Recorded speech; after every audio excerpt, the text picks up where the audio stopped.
go for round two. He's going to go for the knock. Goes for the roll down. And he's spotted Serviel. Looks for the clip, but he's not going to be able to get it. Jumps out instead, but goes down. Forward, trying to get a better position using the smoker's advantage. Drives straight in. Out instead, but goes down. Now it's just Mortal alive.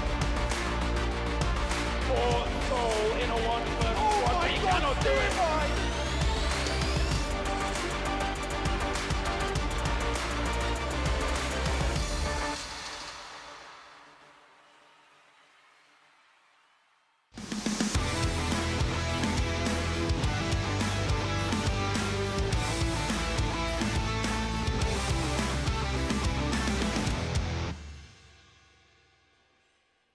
Hello everyone and welcome back to PMCO 2020 Spring Split South Asia Semi-Finals, and today is day number 5. My name is Varun Super Johnny John, being joined on the desk by a celebrity Ocean Sharma. How are you doing, man?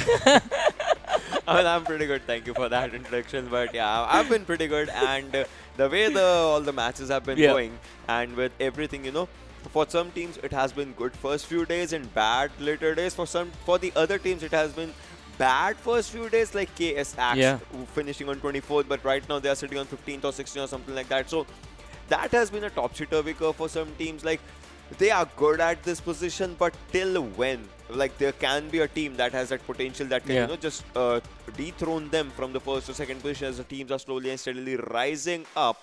So those are going to be some of the things that we'll have to look by the end of today. And because by the end of today, some teams would have played all their matches. Yeah. So for them, the keys will be logged in, and for the other teams, it's going to be a strategy that how they can topple those things. But then all that happens with the points. And as you're talking about the points, first position, you guys know, gets 20 points. And those 20 points are, a big difference when we compare first and second, as 14 comes up for second, third gets 10, and after it's a gradual decrease of 8, 7, 6, 5, 4, 3, 2 till 10th, and 11 to 16, 1 point each alongside a single kill point. Yeah, that is definitely going to take their toll on the teams. But let's have a look at the groups and see which groups are going to be playing today. It is going to be A versus C, with Group A having Nepali Ho Ni, Rivals X, INES, Team Xtreme, Wolves Den, KS Axe is there as well, and 7C.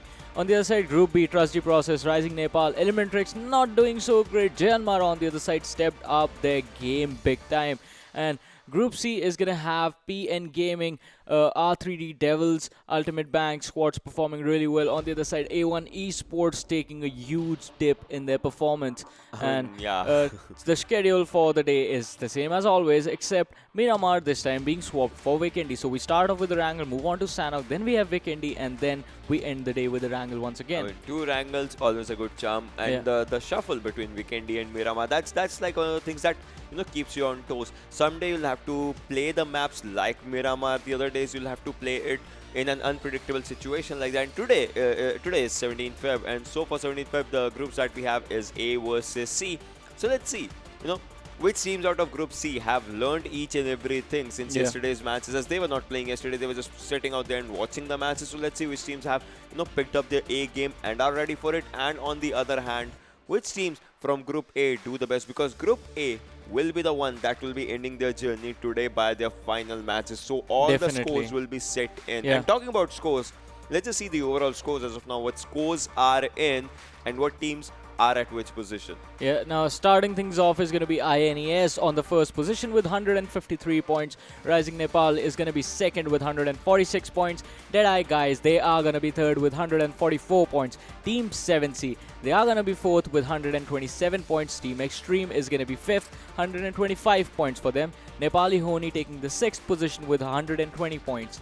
Jyanmaara, as I said, have been performing really well this time around, are going to be on the 7th position, 118 points, and Rivals X is going to be on the 8th with 115 points. Now, moving on to the next 8, 9 to 16, we have Hype taking the 9th spot, 113 points, PN Gaming taking the 10th spot, 113 points as well. But the difference between these two teams is going to be that Hype has played their 12 games. On the other side, PN Gaming still sitting with 8 games played.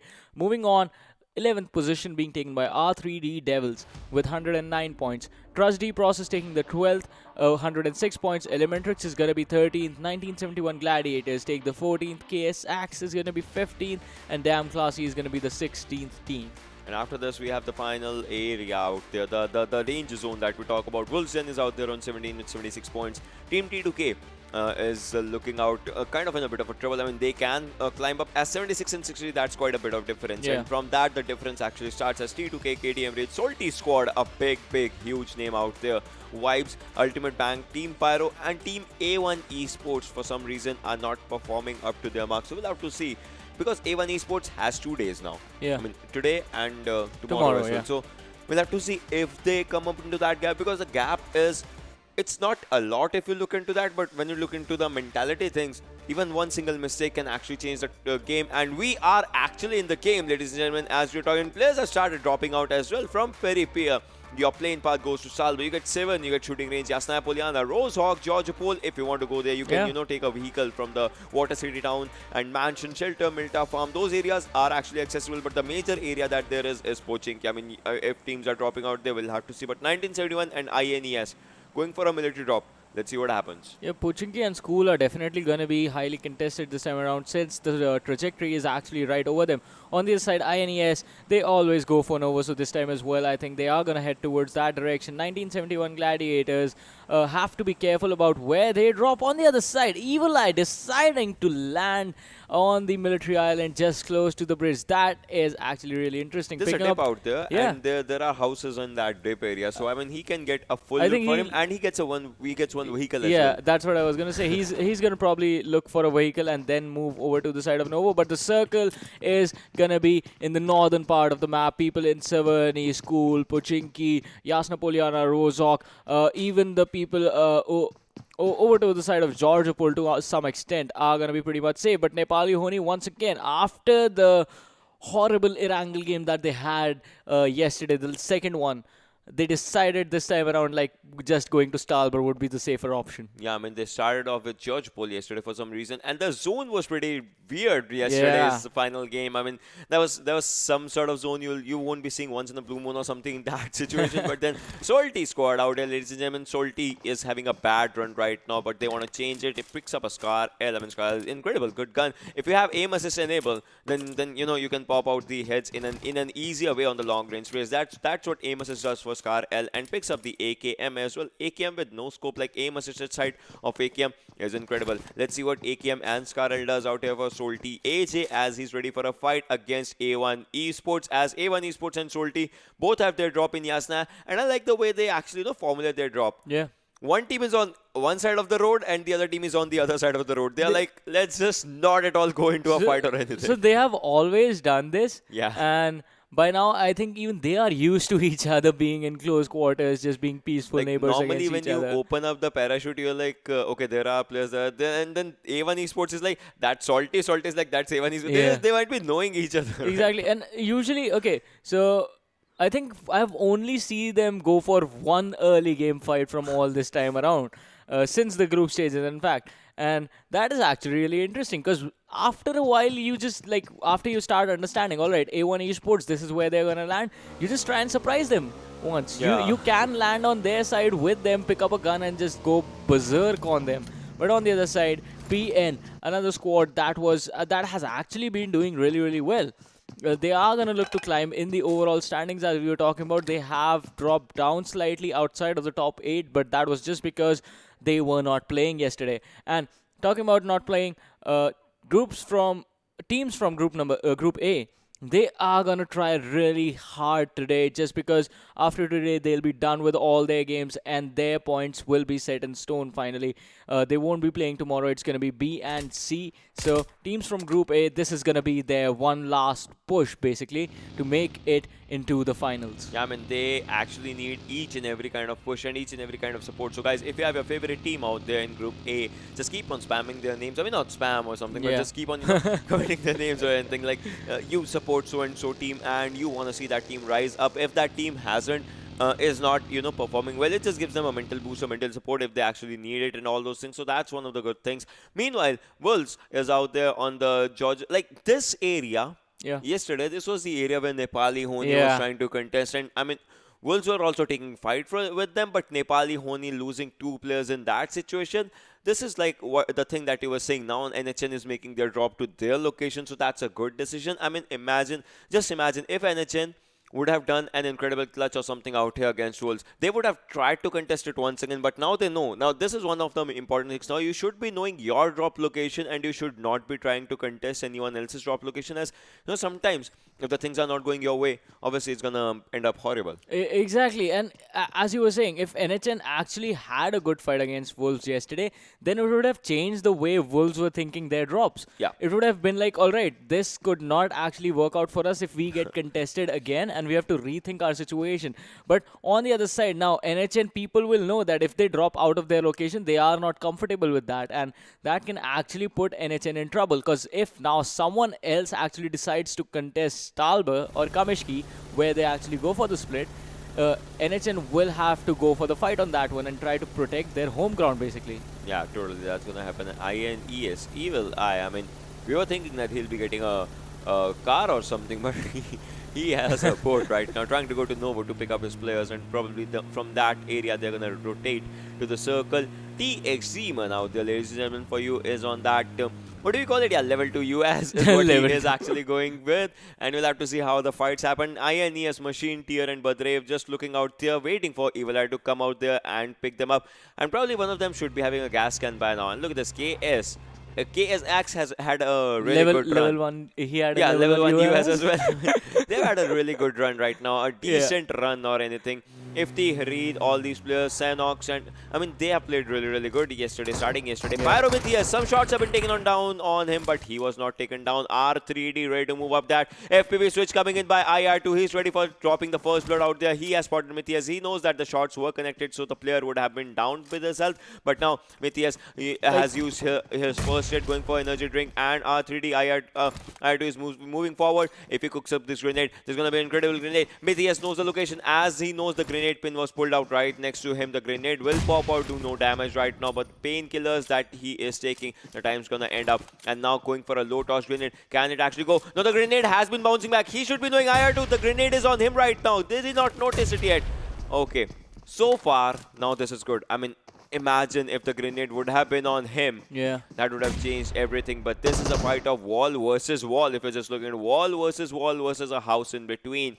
Which team is going to win? Because they don't have their backup right now. I mean, IR2, yeah, now the backup of R3D arrives. And this one solo player of Myth is just waiting out there. Is there a grenade? Is there a smoke? We'll have to see as it pops out in the meantime. Okay, that was a grenade, but that was fairly close for some reason. But smoke should be behind. Yeah, that was a smoke. And Myth ES is trying to move backwards. If he can, that's going to be a really good thing. But Enzil, Kagura, and IR2 are not going to let him do that. 3 people, those vultures, they want to feast on this. And but the cover arrives from Pyro side. Yama and Smokin, but Matthias goes down. Yeah, Smokin trying to look forward for Anzil. Can he actually spot the player? Yes, he has, but the shots are in vain right now as his health goes down. A jump shot on Anzil is going to take his HP down to 20, but Smokin is not going to do anything as Yama ES also goes down. 2 players from Pyro have gone down, and Smokin also goes down. This can be a first squad wipe. Will it happen, as Pyro's last player is not here yet for the fight? Yeah, they came in so much swag, but this time around it just did not work out for them for the side of Pyro. And it looked so cool the way they drove in at that fast of a speed. They're like, all right, we are here, boys, let's go in. But 3D Devils, they do not care. They will shoot you in the head. And Myth is slowly and steadily bleeding out. He's going to be put out of his misery. They did not shoot anyone in the head. There was no headshots or something. Yeah, but okay, I get your point. It was just an expression, yeah, bro. It was just an expression. I was trying to make them look gangster as possible. But Ocean Sharma just does not understand that.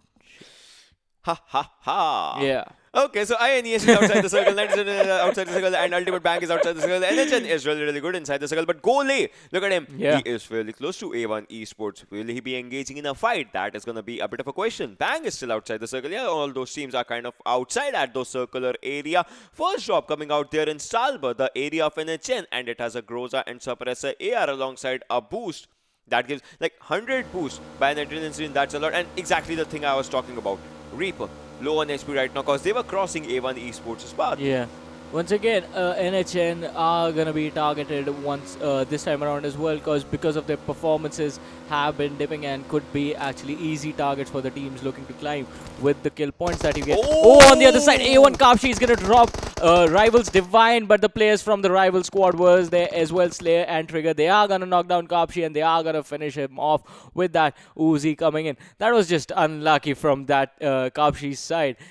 Just not expecting confrontation, but the other players from the side of A1 Esports now know where the three players from the side of Rivals are, and Noob is going to try and delay this fight for as long as he can, because one of his teammates was knocked down. He is going to need time for revive, which has already happened, but now he's going to need time to heal up as well. On the other side, Salty, the players are they were close by. I think they would have heard the gunshots in that general area, but this time around, early engagements not advisable unless you have as much healing as Nima has right now.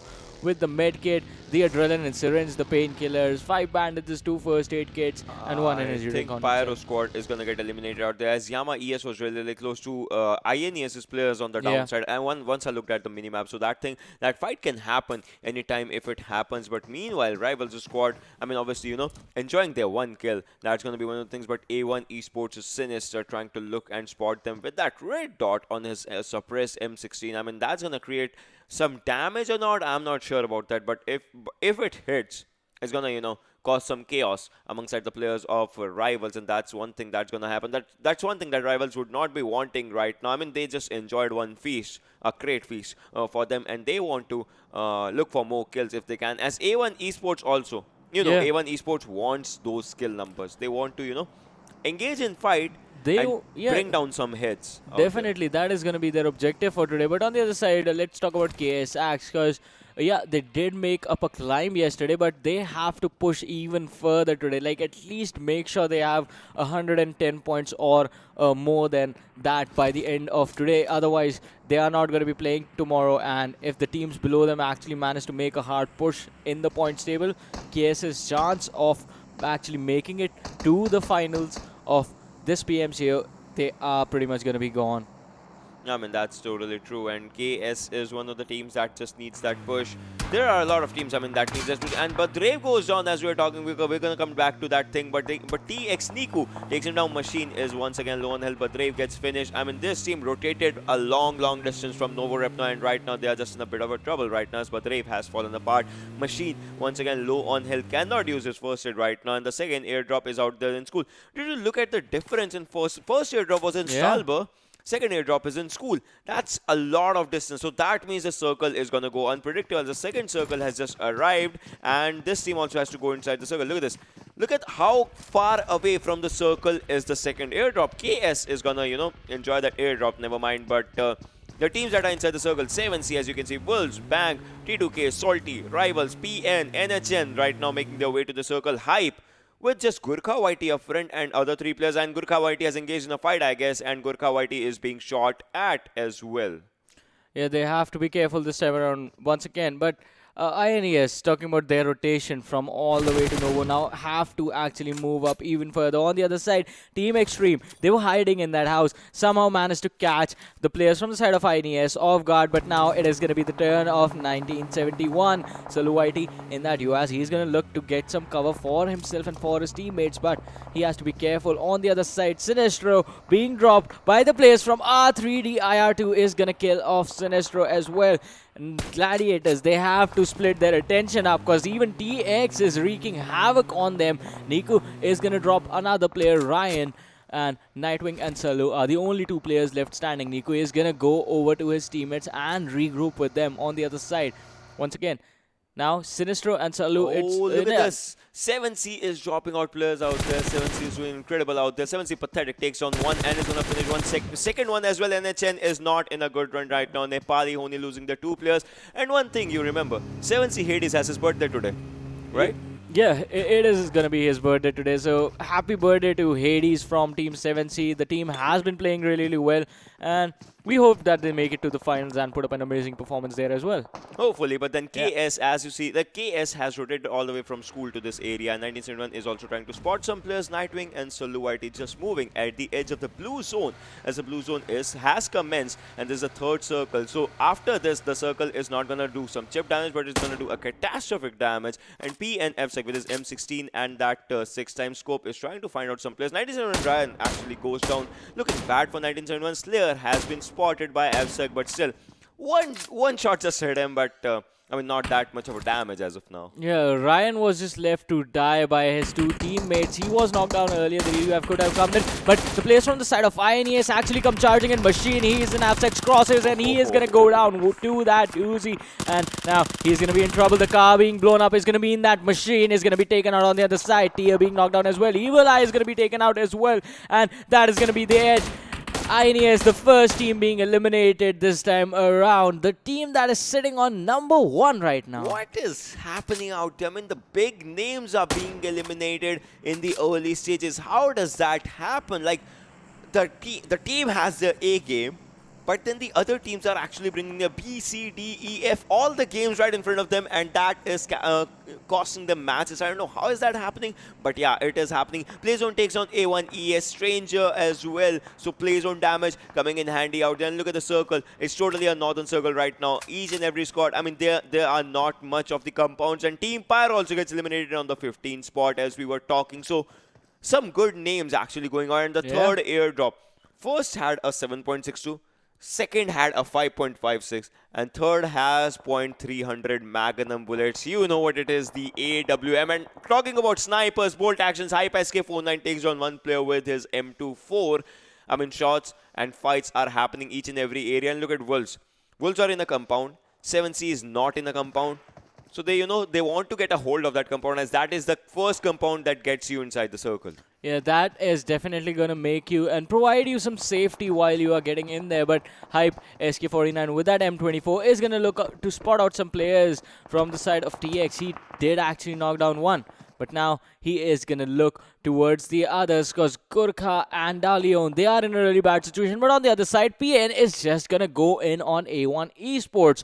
A1 Esports, they are going to try and fight that one out, but the players from the side of PN are going to look to end this situation, because even PN Gaming, they are going to look to make their way back into the top 8 and have a good standing as they move on towards the finals. But right now, this is looking interesting. Solty Squad in that center house, surrounded by the players from the side of TX and players from Hype. And you do see 1971 in a distance, but they are not going to be worried about them, because 1971 Gladiators are they are quite far away right now. But TX and Hype are quite close, so Solty could be in a lot of trouble at any moment. I mean, as of now, Solty Squad has this compound for themselves, and that is the elimination of A1 Esports. I mean, Playzone just ate up the whole team. A1 Esports, this is desperate time. You kind of need to, pick up your game right now, as you are the team that is on 24th position right now. The team that had back-to-back 2 chicken dinners in the qualifier stage. This cannot be happening like this. You should not be going out like that situation out there. And KS Safety takes on Rivals Divine with M16. Rivals Noob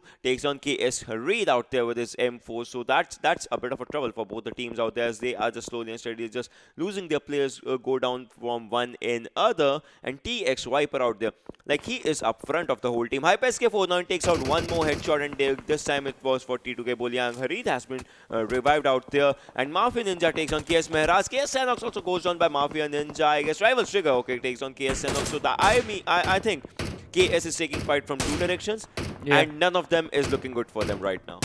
Yeah, KS, they have to find a way out of this one. 3 players knocked down, just trying to wait for one, only one left standing. That is going to be Ifti, but Ifti is on the low ground, so making it to his teammates is going to be really, really hard, unless PN actually help them out with this one. But Rivals are looking to finish off all those players. Ifti is going to be the only man left standing. We are down to 13 teams at any given moment. Even if Ifti goes down, KS is going to be taken out of this game, and that is going to put them in so much pressure. The players are bleeding out slowly. I don't see any way that Ifti can actually make it to his teammates and save them. But on the other side, one thing he can do is get basically revenge for them. Rivals, they are going to be distracted in a bit by the players from the side of PN, and he can use that opportunity to get some kills and trade some kills basically for their side. But now Rivals, the blue zone is gonna start moving in towards them in the next 29 seconds, and KS Axe is gonna be taken down as Trigger kills off Ifti, and we move on to the only 12 teams remaining in game. Avsec, he's trying to puncture those vehicles so that Rivals will not have a way out of that house, out of that low ground. But Avsec has taken some damage, drops down to 60% health, putting him in some trouble, but turns around, spots out 70 Pathetic, and he is going to be taken out in an instant. On the other side, Mafia Ninja is there as well, and that is going to provide him some support as they go in and turn their crosshairs from Rivals to 7Cs. Avsec is looking really good when it's coming up to the fight. PN Gaming is looking incredible right now. I mean, they have 5 kills for the team, 2 kills for all the players. But the fact is, the major factor is they are inside the circle. Hype SK49 goes down by 97 Salu IT. High Prototype goes down by Salty Age. Salty once again making a comeback in their fight. Salty Nima finishes Hype SK49. I mean, they steals the kill, and 1971 steals the kill of High Prototype. I mean, they both have 1-1 kills right now. I mean, they kind of stole each other's kills, but still they have that with them. 7C Demon OP is looking really strong out there inside that circular area. We'll have to see what actually happens. We'll have to see how the fights happen. Salty Nima is right out there. Yeah, we are ready for a fight. Gladiators are out there just trying to take up their fights as well, and Hype Gurkha YT actually falls down by Salty Nima, and Bang YCL with his ultimate bang takes down one player. 7 even OP with a grenade takes down TX. Well, look at Salty. AJ is down. Rusin is out there for a cover fire. Xtreme is out there for a revive, but will that happen on time? Wolves Newty takes down TX Kazi, and TX Viper goes down by a grenade. 11 teams remaining, ladies and gentlemen. 36 players. Players are falling short, but the teams are not. That's a really good thing for the teams, as they have a chance of survival. Even if the single player is surviving from each and every team, they have a chance to make it up front. Yeah, they will definitely have a chance to make it up front, but the thing that I find interesting is that all these teams are actually fighting right on the edge of the circle. So the moment the blue zone kicks in and they move on to the next circle, all of them are going to move in together, and that is just going to put all of them in a really bad situation, because everyone will be shooting at each other, and you will have to figure out a creative way basically to survive. On the other side, 7C Aru is going down. He's going to be finished off by Wolves Dictator, and now that is just going to leave the entire team with just 2 people alive. On the other side right now, we have Bang LTD on our screens. His 3 teammates are right behind him, and he is looking to finish off the players from the side of TX. Hype is going to be taken out as Daleon falls to the play zone, and on the other side, Demon OP is going to be taken down as well, and 7C looking in a lot of trouble. But Salty AJ with that M4 is going to try and spot out some players in front of him from the side of R3D, and all 3 teammates charge in together as they realize 2 players are knocked down. This is going to be a 3 versus 2 situation, and Xtreme is going to take out Kagura. He's going to be finished off as well. Rusin takes a lot of damage, and they just go in and finish off R3D Devils in a matter of seconds. I mean, that was incredible by Salty squad right now. They wanted a comeback, they got a comeback, but the important factor is, look at the circle. The circle is just favoring Rivals right now, and no other team, as none of the teams are inside the zone. But Rivals is also in a bad spot, as their players are kind of down. They need revivals as well. T2K Legend can spot some players from Rivals and can take them down. And a chain goes down on 9th spot. That was really bad for Nepali Ho Ni right now. 8 squads remaining, and Bang Bikal trying to spot some players and take some shots on them. Team Xtreme goes down on 8th spot with just 2 kills.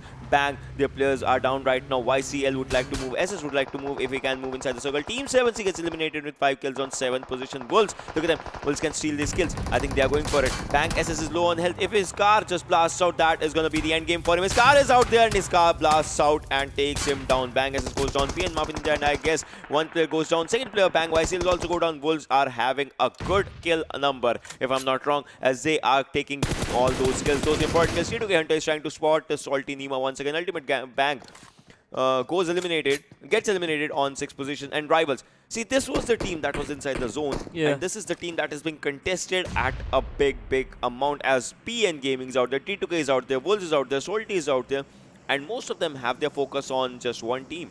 Yeah, that is definitely going to put them in a weird situation. But once again, Rivals, they are in the zone. PN is there as well. And now both those teams have to fight basically in a 360-degree angle, because this is going to be an open area fight, and you have to find a way how to survive this one. AJ is going to drop one, but AJ is going to be taken out himself on the other side. Now, Rusin is the only man left standing. Wolves Nude, he's looking to come in towards the players from the side of Salty. Nima takes a lot of damage, and that is just going to spell trouble for the team. But now, Nima, he is still just lying there. Newt is going to be dropped, but Wolf 6-9, he is still alive. He is still standing quite strong. PN Gaming, if they spot him out, and yes, they do, they are going to finish them off. Wolves then being taken out as T2K Chari finished off 6-9. Now, Salty Nima is going to be taken out as well by Chari. Look at Rusin, he's just barely surviving, and he has to get inside the smoke as well and the zone as well. Can he actually do that? Will it be a game of Salty now? Play zone actually eats him up, and I think that will be the end of Salty's squad at 4th position for the first time.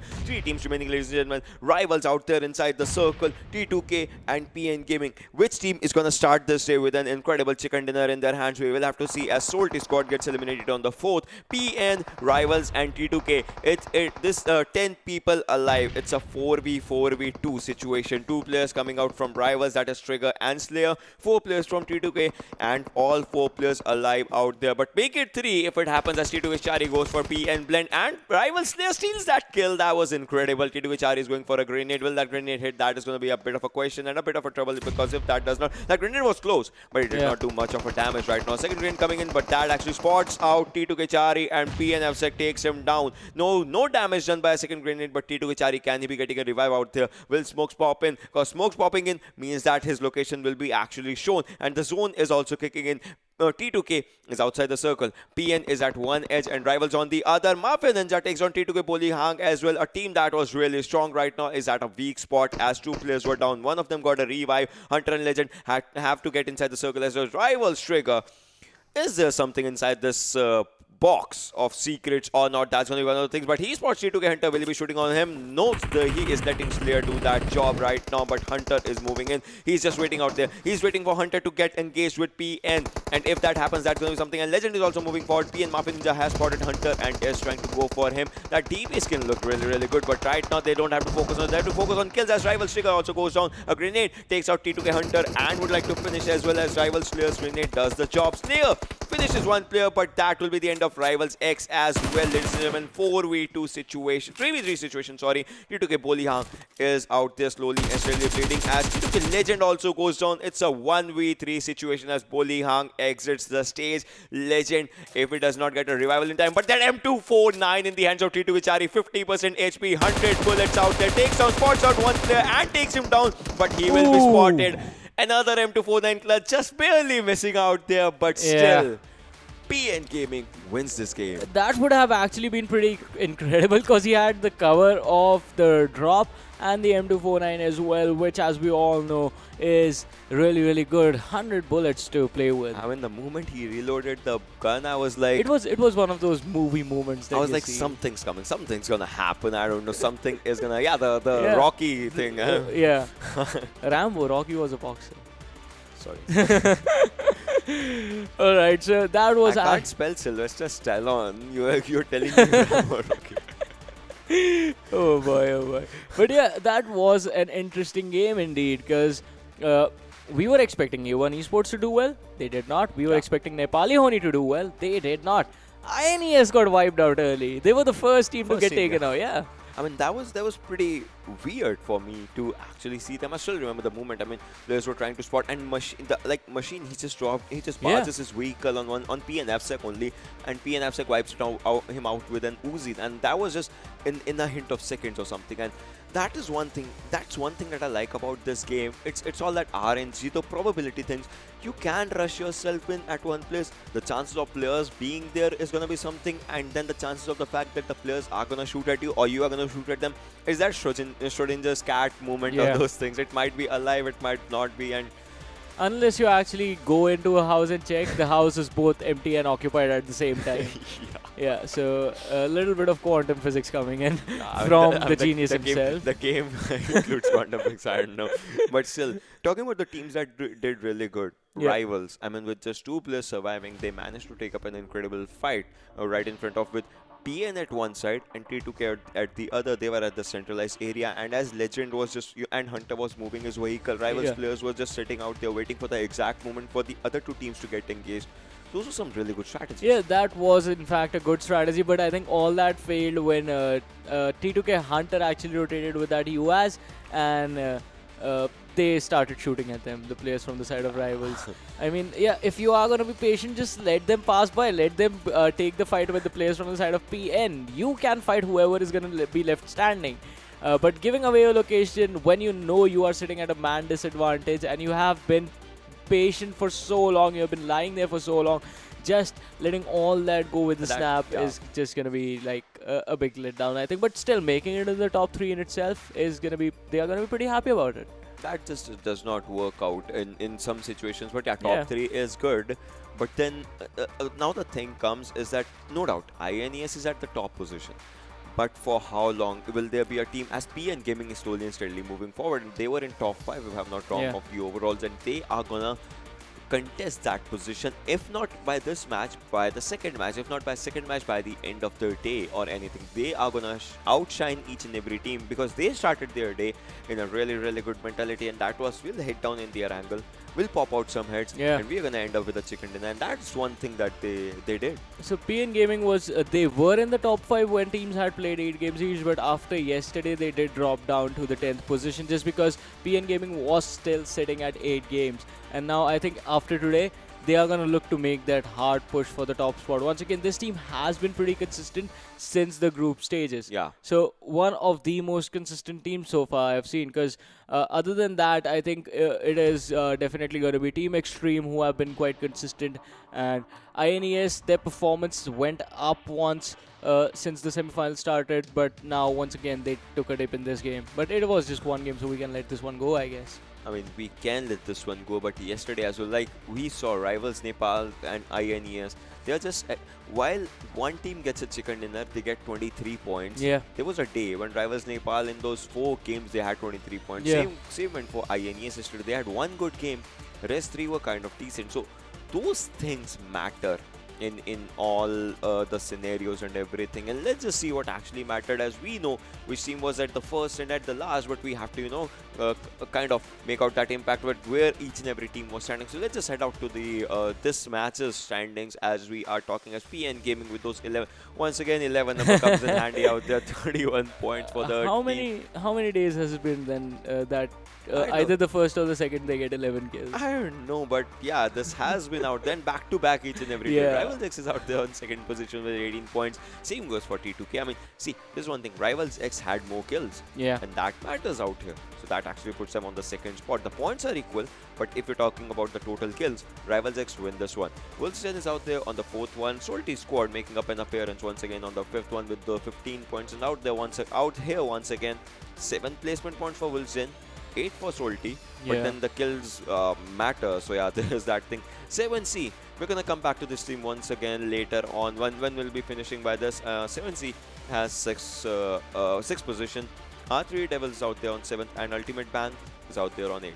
Yeah, moving on to the next 8, we'll have to see the bottom 8. Team Xtreme is going to take the 9th spot. Nepali Ho Ni, they are going to be 10th. Team Hype is going to be 11th. 1971 Gladiators, 12th. KS Axe, quite unfortunate once again. 13th position. A1 Esports as well. Team Pyro, INES, all with 1 points are going to be 14th, 15th, and 16th respectively. So, stronger teams being taken out quite early on in this game, and Nepali Ho Ni, even after having a good standing in the top 8, just not having enough kills is just going to push them down the standing for this game. But with that, let's have a look at the MVP for this game and see which player from PN Gaming actually takes it this time. It's going to be Mafia Ninja with 5 kills, 512 damage, 7 kilometers distance traveled, and 24-minute 58-second survival time. I mean, that is really good when we compare with, as a team has had 11 kills. Yeah. And of those 11, 5 is in the hands of Mafia Ninja. I mean, I would say that this is more than decent for a player with the team that has 11 kills. In PN Gaming making up that impact, I think that this has been an incredible first match for the team, and we'll have to see what happens when the teams are going to come back for the map that is known for being fast, but kind of goes slow in the start nowadays. We'll have to see what happens in those matches as well. But we'll just see the overall standings after the first match of what went up and down and how many teams are out there and where is PN Gaming standing. Yeah, they were on 5th. They are on 4th right now. They were on 10th before this. Before this game, like just jumping. What was that? Like 6 spots in an instant in this one game. Pushing them up to 4th position. On the other side, INES not much changing there. 154 points for them. They had 153 before. Yeah, I mean, that's just something that's 1 point. Does that even matter though? Like 1 point changing. Sometimes even a single point matters, but when you are at the first position, you kind of need to make up a mark Yeah. out there. So at that position, single point does not matter. At that position, a 20 kill or something, 20 Definitely, points or something, definitely. those things matter. Yeah. And Rising Nepal on the second, ladies and gentlemen, not playing today. Deadeyes Guys, DE out there on 3rd, not playing today obviously, and PN Gaming has started their journey right now with today's games and are on 4th already. 7C dropping up one spot as they are in their 13th game. Rivals X on 6th, Team Xtreme on 7th, and Nepali Ho Ni on the 8th position. Yeah, now moving on to the next state, we'll have to see how much has changed over there. Jyanmaara, they have dropped down to the 9th position. R3D Devils slowly climbing, are going to be 10th. Team Hype takes the 11th spot for now. Tragedy Process 12th. 1971 Gladiators climb up a little bit to the 13th position. Elementrix slowly taking a dip as they are not going to be part of today's game. 14th position for them. Wolves Den, they are going to be 15th for now. KS Axe dropping slowly and steadily. 16th. They dropped 1 position. I mean, Yeah. that's gonna be a problem or not. We'll have to see at the end of the day. But then Team T2K is out there on 17th. Damn Classy is out there on 18th. Salty Squad is out there on 19th. KTM Rage on 20th. Ultimate Bang on 21st. Vibes on 22nd. Team Pyro on 23rd. And A1 Esports is out there on 24th position as of now. I mean, this is a big of a deal for the teams that are on the downside. I mean, they have started their day with 9 games. I mean, it's the 9th game. I mean, they have tomorrow's day as well. Yeah. But it matters when you need to show your game. So that is going to be one of the things. Then let's just go for the top 5 kill leaders for the previous game as well. The game of Erangel. And let's see which players stood up. Whereas Bafin Ninja had 5 kills for himself. Wolf69 with 4 kills, 848 damage, 0 headshots. Rivals Trigger was out there with 4 kills, 550, and T2 Shari 3 kills and 731 damage. That's a lot of damage when you consider the kills. And Rivals Slayer once again making an appearance, as Rivals is 2 players that did a lot for the team. Trigger and Slayer are out in this one with 3 kills and 615 damage and also 1 single headshot. Yeah, 2 players only surviving from this team to the later stages of the game. And as Oshin said, we are just starting out the day. That was Erangel. Coming up next is going to be Sanhok. We'll be back after a short break. You guys stay tuned and keep watching.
Hello everyone and welcome back once again. We are going to be heading into game number 2 that is going to be played on Sanhok. My name is Warren Super Johnny John. This is Ocean Sharma and you guys are watching PMCO 2020 Spring Split South Asia Semi-Finals day number 5 and game number 1. That was actually pretty interesting, right? That was incredible. I mean, to be honest, if out of the games and everything, if I have to say, it was one of the best games. You have an open circle, 4v4v2 situation. Then those two players go down. It's a 4v4 situation. Make it a 3v3, and then one player picks up an M249. Now you're thinking he can almost clutch, but then it just changes everything. And that was something I don't know, amazing about this. That game. That was indeed amazing, and the way that PN Gaming played, they are gonna be closing that gap and trying to make the push on towards the first position on the overall scoreboard. But talking about positions, it is gonna be important to keep this in mind that right now the only objective should be to stay in the top 16 and make it towards the finals. Yeah, because you could go for a risky play and then get knocked out. For some teams, they'll have to stay in top 16. For some teams, they'll have to come to top 8. Because see, top 16, if a team comes to top 16 and today was their final match, tomorrow they can lose their spot. So that can actually change each and everything. By the way, let's just look at a head-to-head between the team that actually won the previous game and the other team that we have, Rivals X PNG versus Rivals X for the previous game. And they had no, look at one thing. 11 kills, 8 kills, 1767 damage. I mean, they had equal amount of damage kind of. But then one thing that they lacked is their manpower. They had 2 players remaining at the end. Yeah, exactly. They were fighting in a 2 versus 4 situation, and that was sort of troubling for the team. But once again, Rivals, they made the push up with the number of kills that they had over on their side. If you compare it to the T2K, who were actually there even after Rivals had passed away. But this time PN Gaming once again just stepping up with their performance, and as we talk about this team, they are pretty aggressive, but their aggression is also quite controlled. Like, they know when they are supposed to rush in and take the fights, and in the early stages you will see them just lying low and waiting it out and buying themselves time. I mean, that happens sometimes. Like that, sometimes that's a strategy you kind of need to do. Sometimes that works out, sometimes that does not work out. And we are in the game, ladies and gentlemen. As you can see, the map is right. Move ahead. Okay, the map is gone. It's gone. I was trying to lean on the map. Hey, it's back again. Yeah, it's back again, and we are in the game, ladies and gentlemen. As you guys can see, all the squads have actually came out. Right. And the plane path, the plane path was till Sami's area, like Camp Charlie was out there, starting from Mongnai. So a lot of good areas, and Camp Alpha is one area where PN Gaming is kind of going right now as we are talking. And NHN makes their drop in Query, but the zone. Wow. I think that has to be the perfect word for it. Wow. Because look at this. Apart from the zone being like, I don't know, like similar to Vikendi, this time boot camp, it's just INES over there, and T2K, they are spread out right outside of boot camp. And the early fights coming in from T2K. A1 Esports, Kapshi is going to be the first man to exit this game entirely. Oh boy, I thought that was going to be a mistake. This is not looking good for you guys. This is like really bad. But then T2K making out that first move, that was really impressive and interesting from T2K's perspective. It was actually pretty impressive because as I was saying, I thought that was going to be a bad decision from their side, landing outside in that sort of an open area and close to those huts. But once again, I think they actually did catch some of the people from the side of A1 Esports off guard, and another man being caught off guard is going to be Dante by Rivals Noob. A1 Esports, what is happening? 2 players just going out within the first 2 minutes of the game this time. Oh man. I mean, one was by T2K, the other one was by Rivals. That actually shows one thing, that A1 Esports kind of had a split drop as well. Yeah. One of their player was like on the other direction, the other one was on the other direction. Look at this, Rivals player and Trigger, the 2 players once again together with each other. They are looking for a fight. If they find it this time, they are not going to make any mistakes, and I think they're going to change a second position to a first position. Some stunts coming out by Trigger just for fun. I don't know why was he doing that. Wolves Ironic and Wolves Dictator are like fairly close to each other as well. I mean, they're on the same team obviously, so there's nothing to be worried about, but still they are close. If a cover comes in or something, they can actually go for it. Wolves is also a team that has had a decent run so far. Look at those horns on his head. Newt this time around just is going to look to basically not make the same mistakes as last game, because last time as well, Wolves, they started out quite Like strong. those The early horns games were actually strong. Yeah. show like he's a charging bull and he just wants to go for the kills or something. Like he is ready for a fight or something. Definitely. The like Wolves is really good in the early game stages, but as soon as you get clustered up and you're forced to basically fight from take fights in all four directions, that is where team of Wolves actually crumble. And in those situations, we do see the old guards, basically Nepali Ho Ni and teams like PN Gaming, sort of step up big and destroy basically anyone who's trying to contest them. Yeah, and hype is out here in the cave area. It's been like the cave has always been like the second camp alpha or something. Like not a lot of people like to go there, but yes, there is one squad out there. As you guys can see, they are ready for their loot. They are trying to go for the loots. And Salty, on the other hand, this team had a good comeback, but now this team I think is looking for a better game. Let's see if this team just gets it or not. Yeah, we have to wait for Salty to step up big this time around as well. But once again, the pace of the game has slowed down since the first two players from A1 Esports were taken out, and now the teams are just gonna look to be a little bit careful and just go for those early game loots, avoid any fights if they can, and move on to the later stages. But that is gonna be tricky just because of where the circle is right now. It's on the northern part of the map. Camp Alpha is gonna be available. Paradise Resort, Boot Camp, Painan, Ruins, all these areas are gonna be available for now. But as the circle shrinks, and if it ends up making a dramatic basically switch to either of the extremes, then teams are gonna be forced to make basically rushed rotations in towards it. Yeah. And that is just going to be a totally different level of panic from everyone.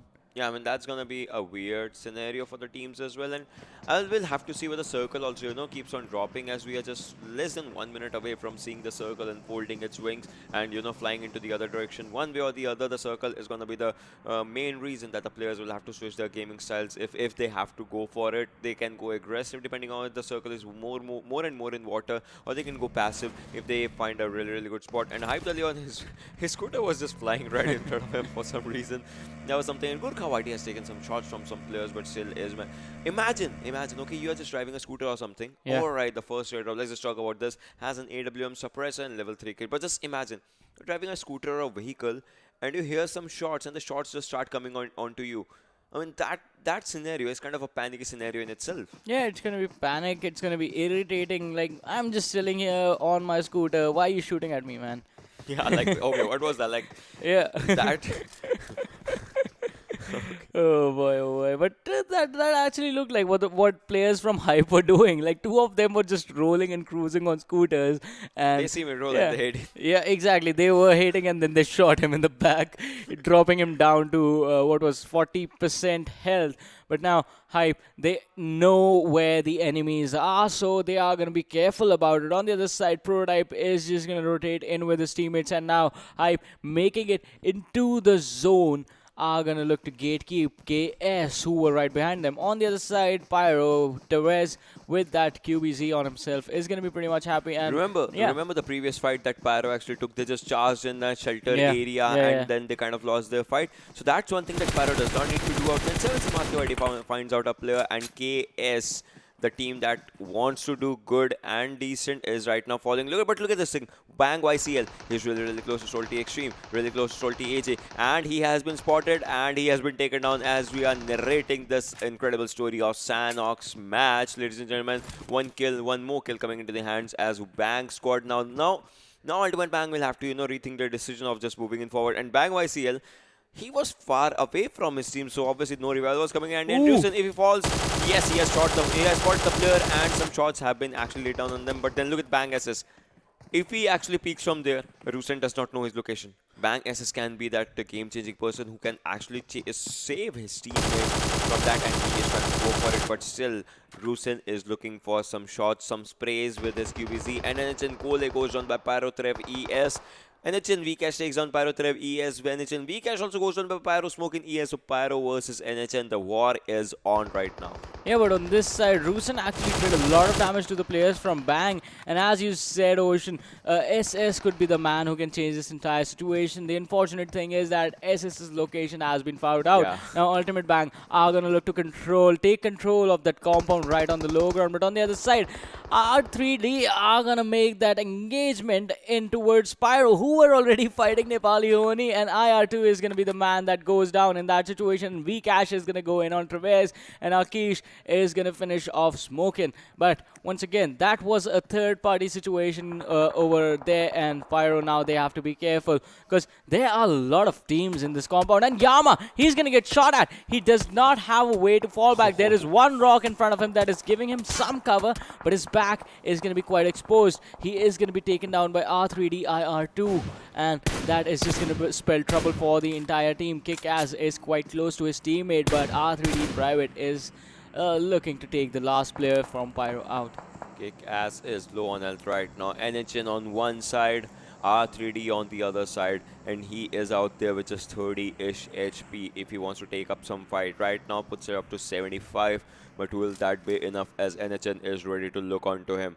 And then there is one squad that is R3D on his back, and all he can wish for is if NHN fights up with R3D, but R3D has some other team on their hands as they have spotted Gurkha White team putting up some shots, messing up most of them, all of them right now, as they just shot 5 shots and missed up all of them. Airdrop number 2 has a Groza, an extended quick draw mag, and an incredible gun for Sanhok. If I have to say, if I have to pick up one gun that can be incredible for Sanhok, it can be Groza or M249, because both the guns create an impact no matter what kind of zone, what kind of map you are in. If you know the right way to handle these guns, you know the right way to give the kills to your team, and as a whole do some incredible clutches. But look at TX, look at TX Demon. Yeah. Look at his location.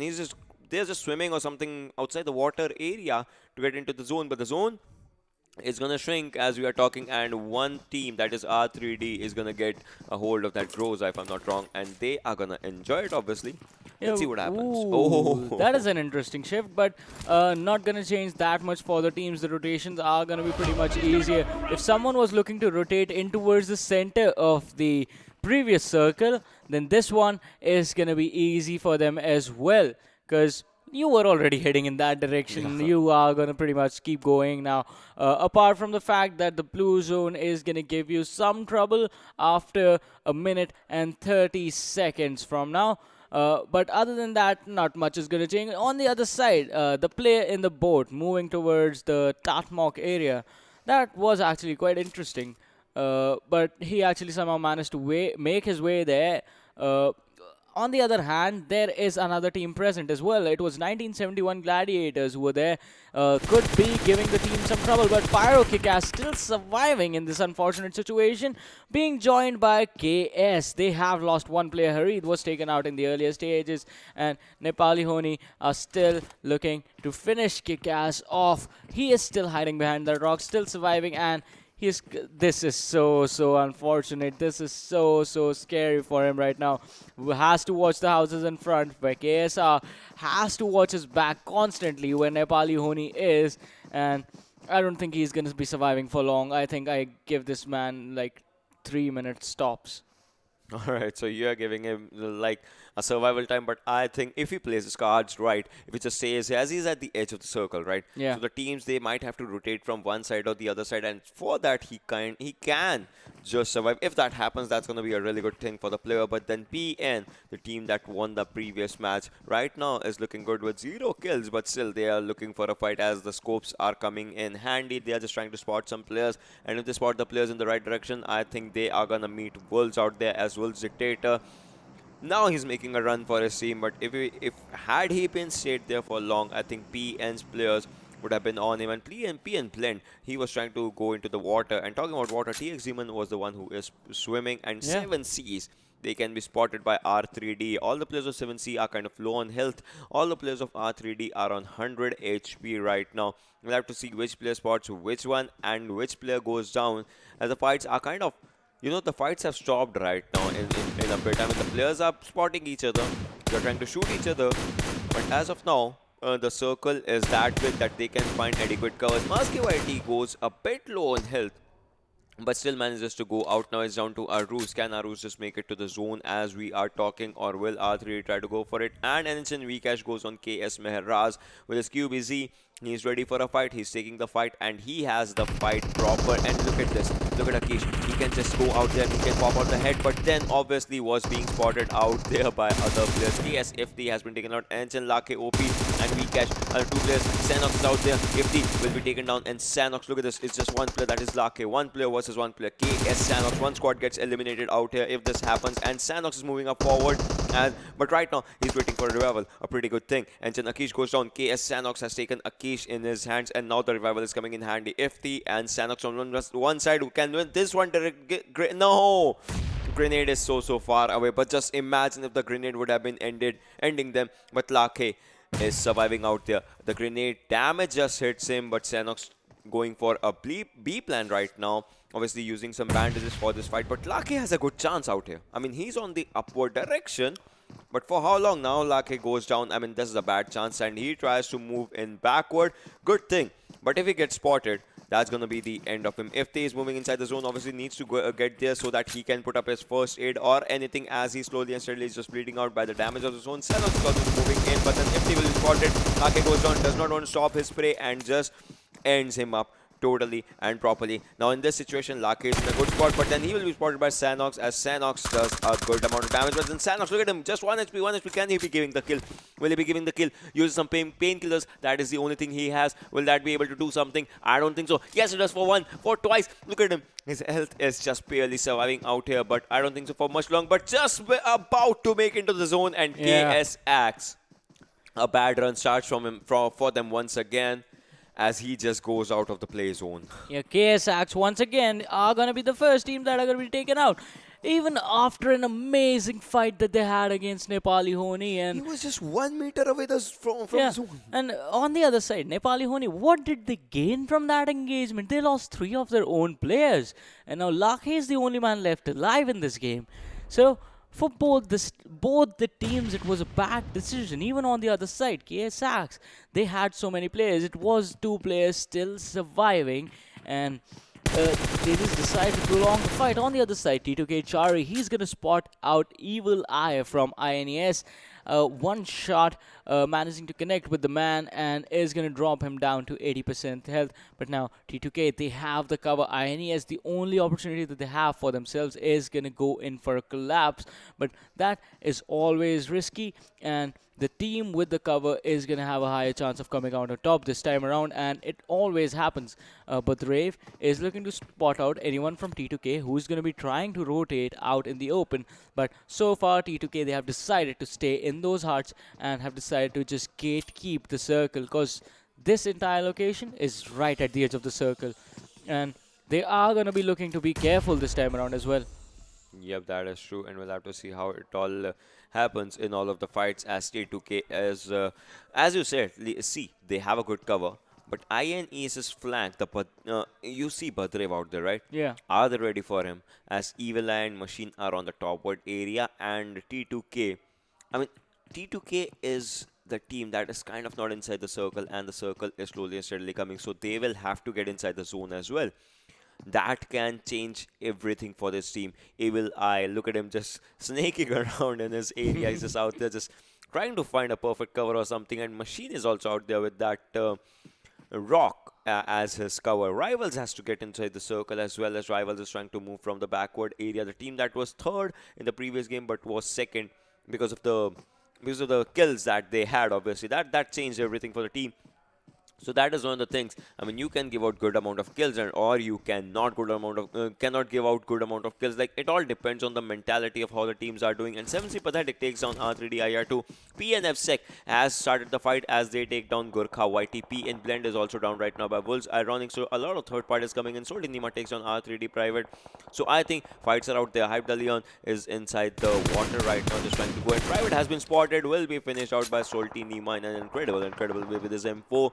Pyrokick has takes down INES Machine, and Evil Eye The fights have started. Evil Eye just finishing pyro kick as that was incredible out there. But look at the circle. Look at the circle. The circle's gonna shift. And look at that spray by Evil. And the circle shifts out in that incredible left-hand direction. Favors Hype right now. Favors PN right now. All the other teams have to make up a move. And T2K has started moving inside the zone. They want to move, go for a move. INES is right in front of them, but Ray spots one player, drops him down in an incredible 1v4 situation, but then we'll have to see can he just clutch out all three players as he goes to the left, but that won't be enough.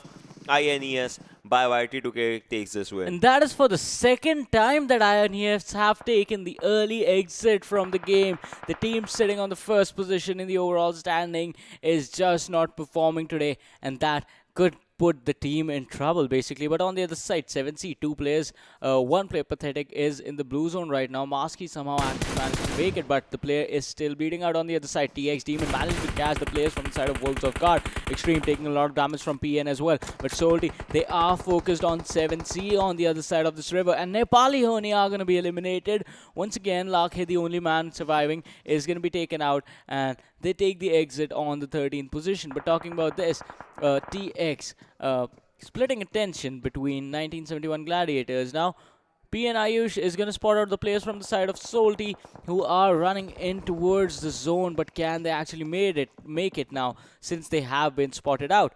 And R3D is going to get the kill for 7C's one of the players from the side of 7C. Aruz, once again, the only man left standing for his team, is going to be responsible to make sure that his team makes it into the later stages of the game. And look at this, R3D, IR2, Kagura and their teammate, they are going in for a water rotation, and not even with a boat, they are just trying to swim their way in.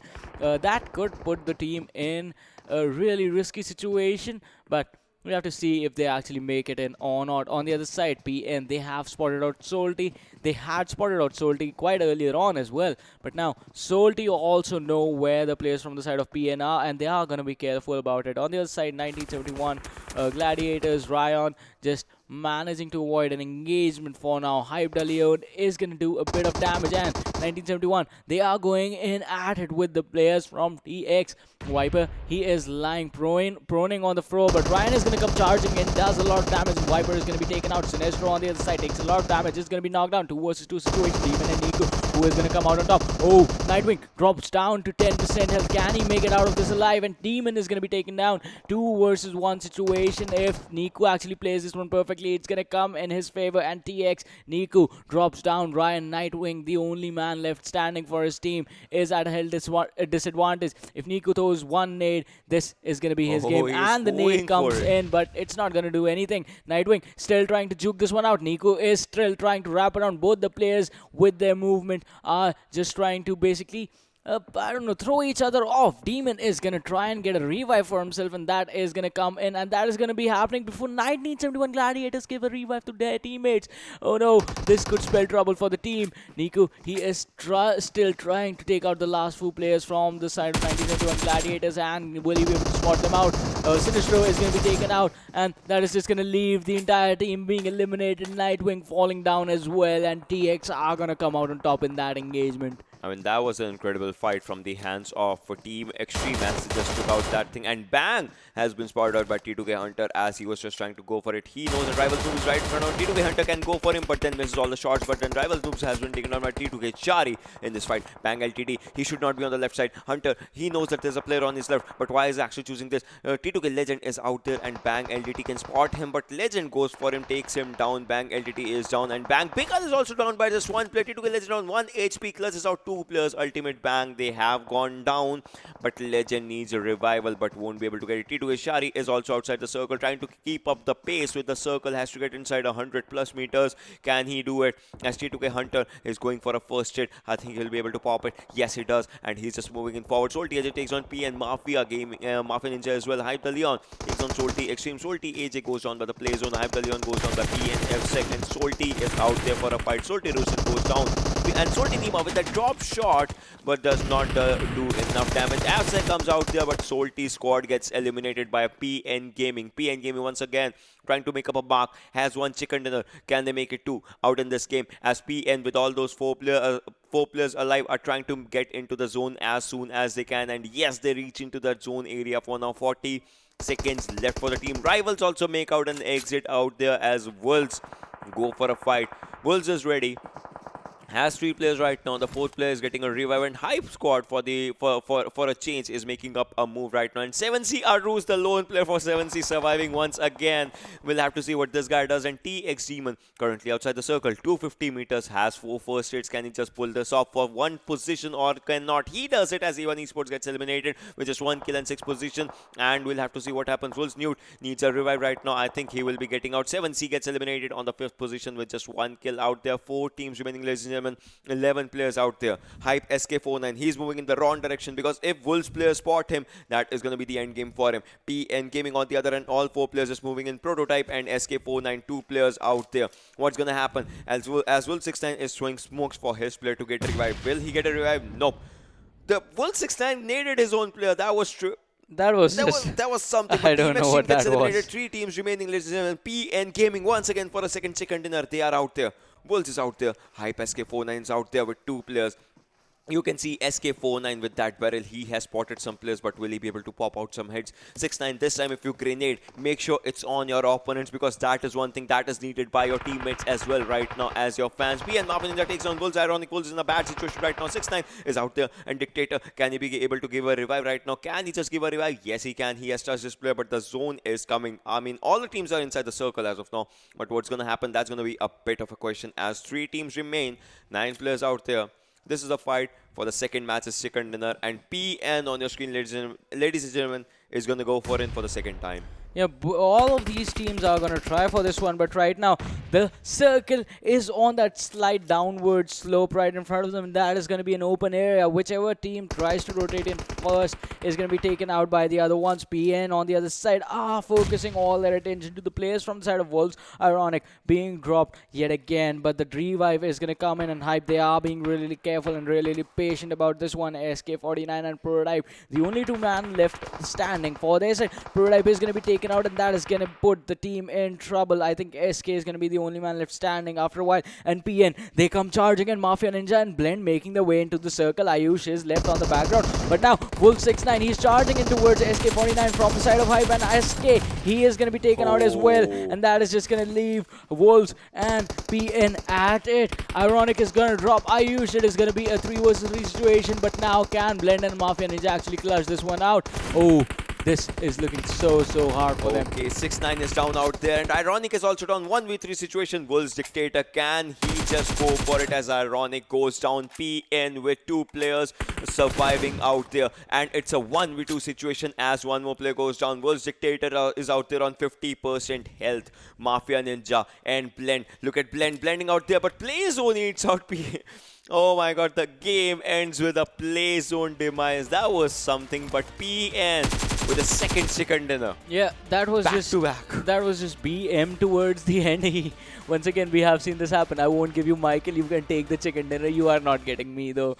The player just goes and dies and to the this Play happens Zone, in Sanhok mostly. Yeah, at least he did not dance.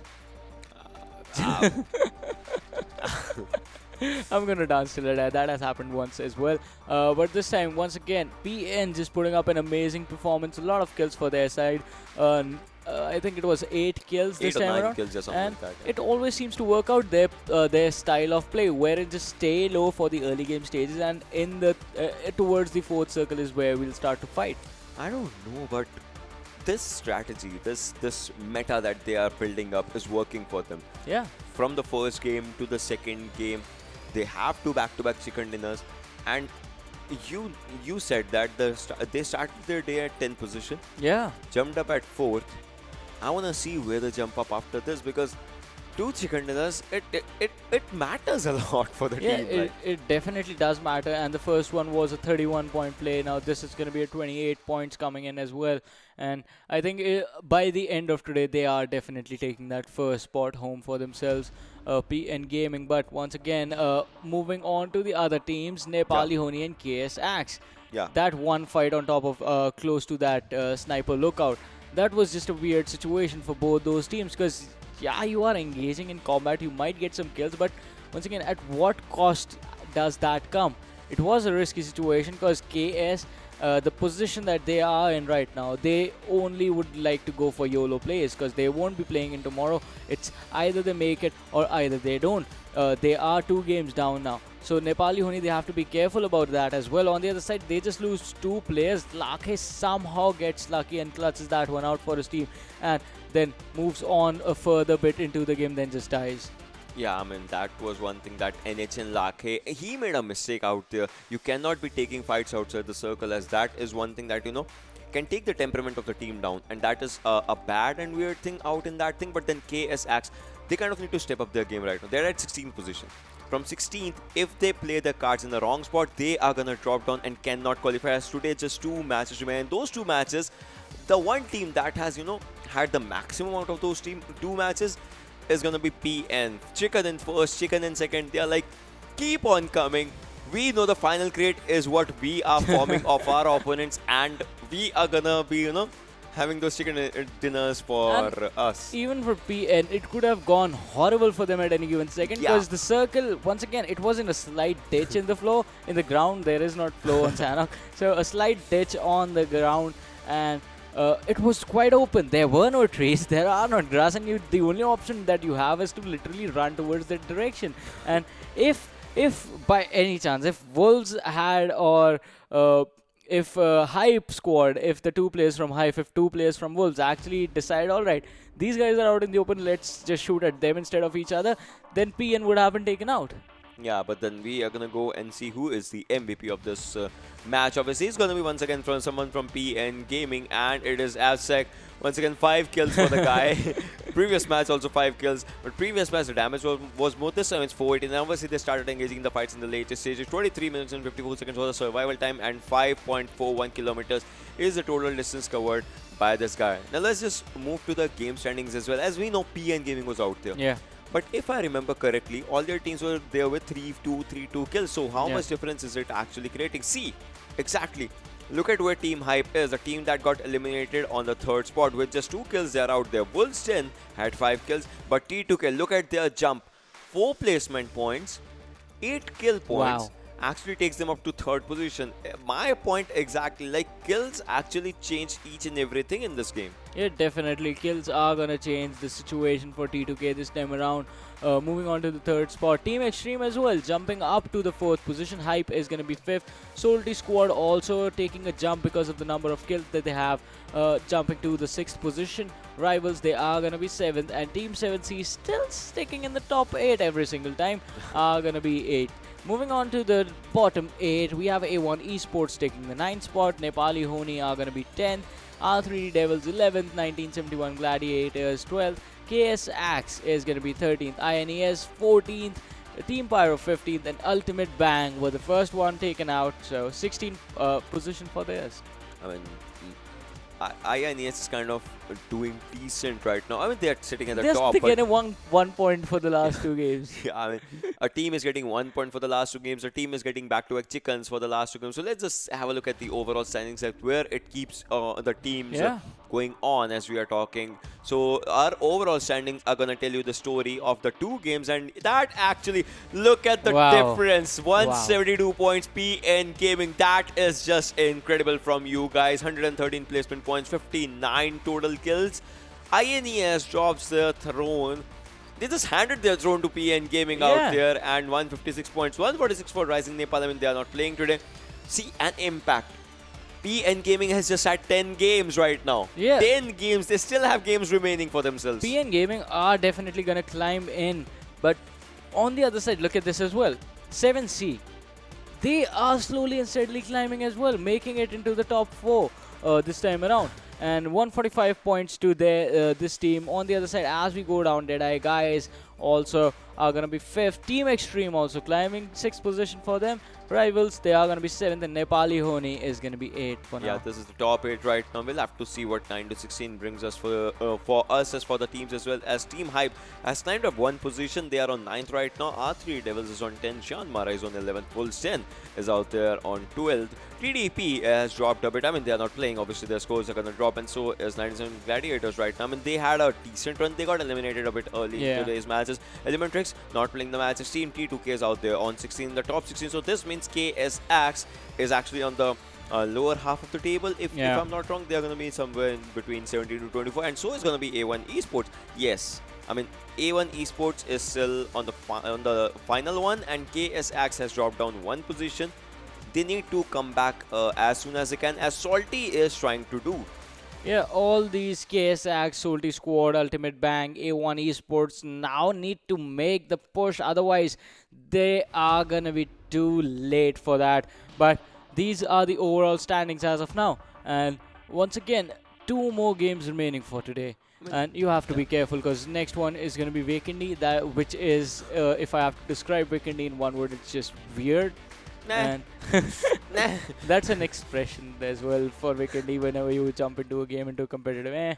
I mean, yeah, but then, all right, before we head on to the break, I just want to say one thing. Yeah. 7C's is going, Hades, is go- yeah. yeah, he's on a 7C is on a good run, and this guy, he talks to players to see their temperaments and all, and he got to know. He just told me that 7C Hades has his birthday today, and Yeah. if he's playing or not, I don't know right now He because wasn't playing today. he wasn't playing Yeah. today. But I mean, to be honest, from our side, from all of our side, and from all the viewers watching out there, just spam out, just say Happy birthday, happy yeah. birthday, Yeah. 7C Hades, because it matters a lot for the team as well. The team is doing really, really Yeah, good today. team has been on the upswing ever since the group stages. In fact, just barely making it into the semifinals with 1 point, and right now they are sitting Talking in the about top 4. chicken dinners, they're gonna eat cake or something, and Yeah. I mean that's one really good thing. And well, I'm gonna just see who wears more water. So yeah. Yeah, so we'll be back after a short break. It's gonna be Vikendi up next. You guys stay tuned and keep watching.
So hey guys, welcome to PMCO 2020 Spring Split South Asia Semi-Finals.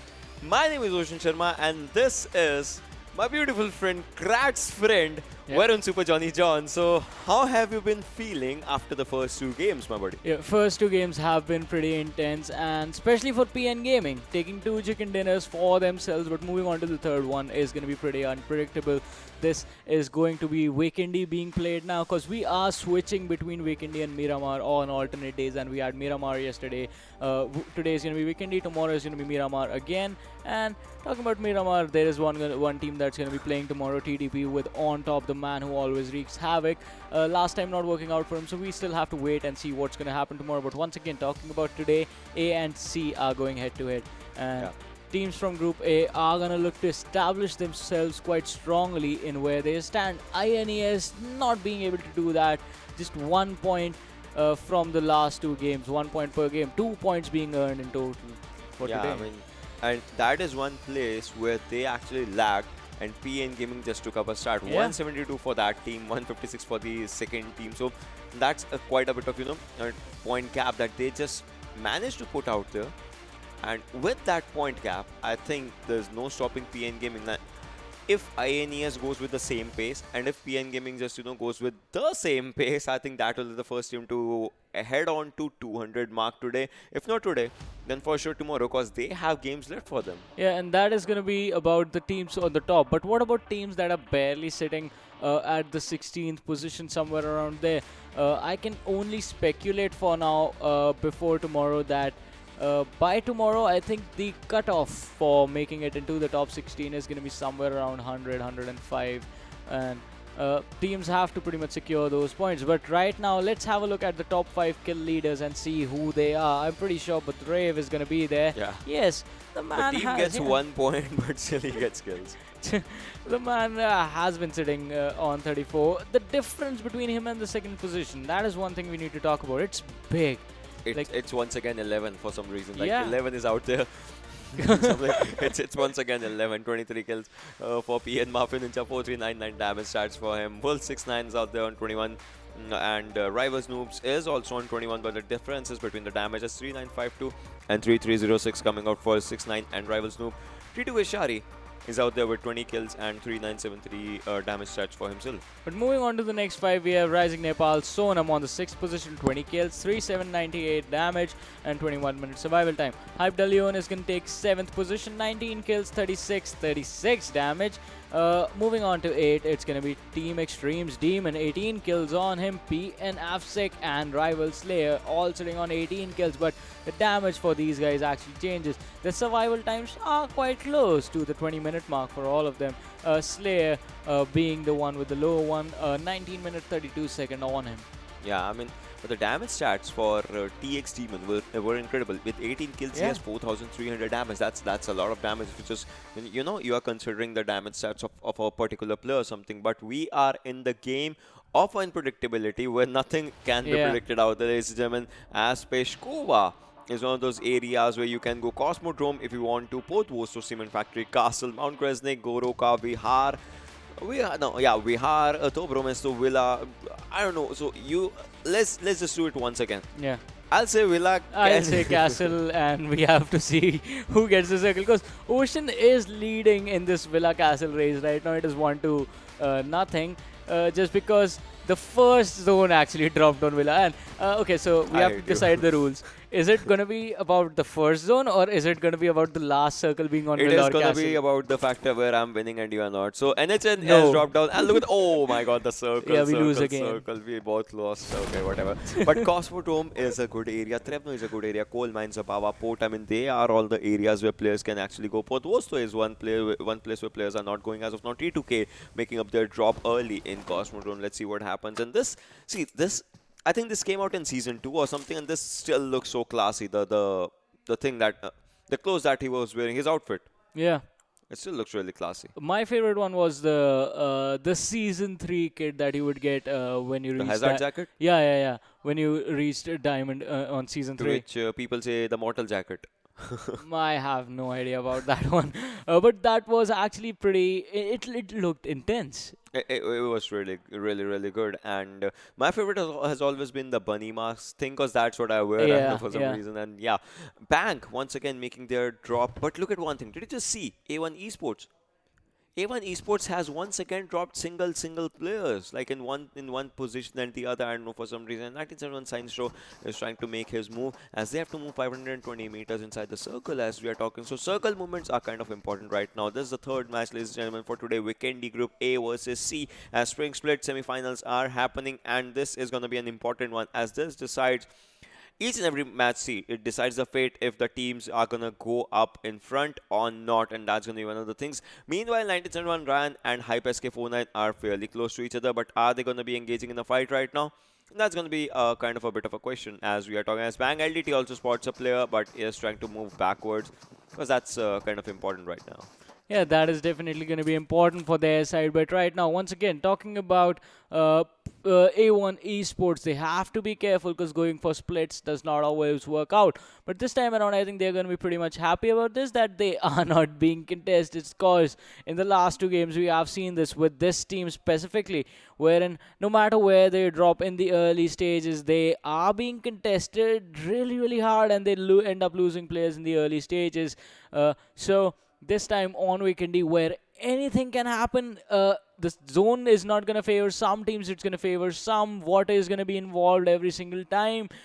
They are pretty much going to slow down the pace of the game. And if you remember, a couple of days ago, we had one game on Weekendy where it was at the 23-24 minute mark where the first squad was eliminated. So Yeah. that is how slow teams are taking Vikendi right now. They are being really careful and See, really we know the passive. map is unpredictable, and that's how the teams are also playing it, as they know that even the teams know that this is a match of unpredictability. This is a game of unpredictability, and they cannot do anything wrong to them, which can make them lose the game or anything. And that is going to be one of the things that players kind of take into consideration when they want to play this game. Meanwhile, Sinistro is kind of low on health, as Ryan is trying to give him adequate cover. Hype Gurkha can just pop out two heads out here, as he has spotted some players. He's trying to take some shots on them, but as of now, I don't think so he has taken any shot.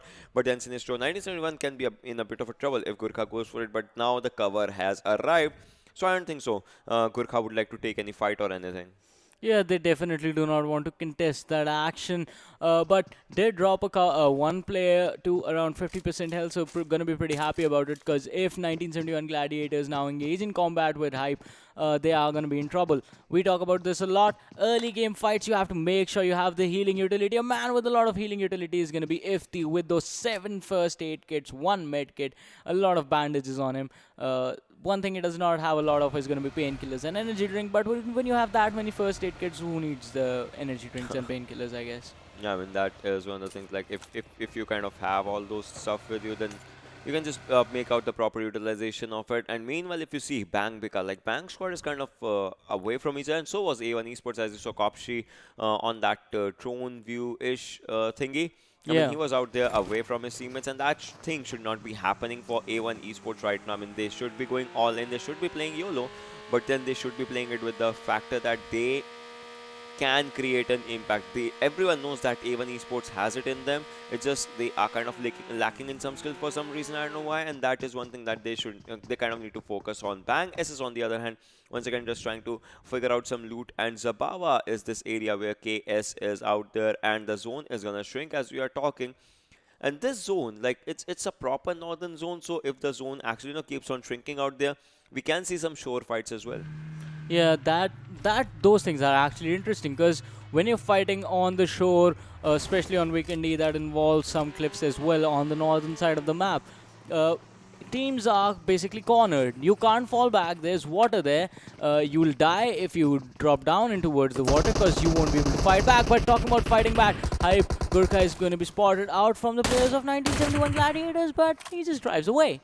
They do not manage to connect a single shot on him. Wow. And staying safe is one thing, and if you go out of that situation, that is important. Remember one video that we saw of iguana being saved by snakes and all those things. Yeah, that escape point, that thing, that is the one thing that matters, and that is one thing. So guys, if you haven't checked out that video, it's on YouTube by some National Geographic or something, right? Yeah. And that was just a pretty interesting video, to be honest. I don't know why do we watch some things like that, but when we get free time, we just go for it.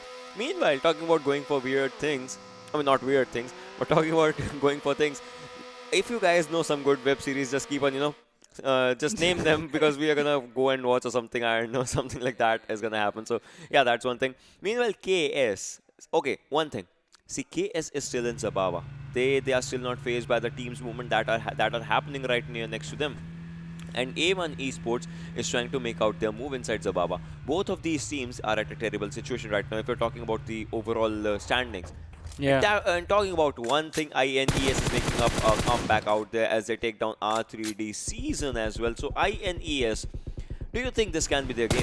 This can definitely be their game because Kagura right now is been cornered. He is going to be sandwiched by the players on the side of INES. Machine closing in the gap, but Rave is there. Evil Eye has his crosshairs set on Kagura's house already. On the other side, Private and IR2 are in the background. So for them to actually come to the aid of their teammates is going to be pretty hard because look at this. The open ground that's there right behind him, right behind Kagura's houses. That is where the players can be spotted out from. But this can go either way because Budrev right now did take a knock coming in and the smoke is going to be popped. The revive is focused on Private and IR2, and that is just going to mean that R3D are going to be in trouble. Kagura still bleeding out quite slowly, the smoke being popped by Evil Eye just to help him push in towards Kagura and finish him off, because once they get control of that area, that is going to mean that they can push in even further and take out the remaining two players. But Machine, he's going to go charging in. Is he going to, and the nade being thrown is going to force Machine to fall back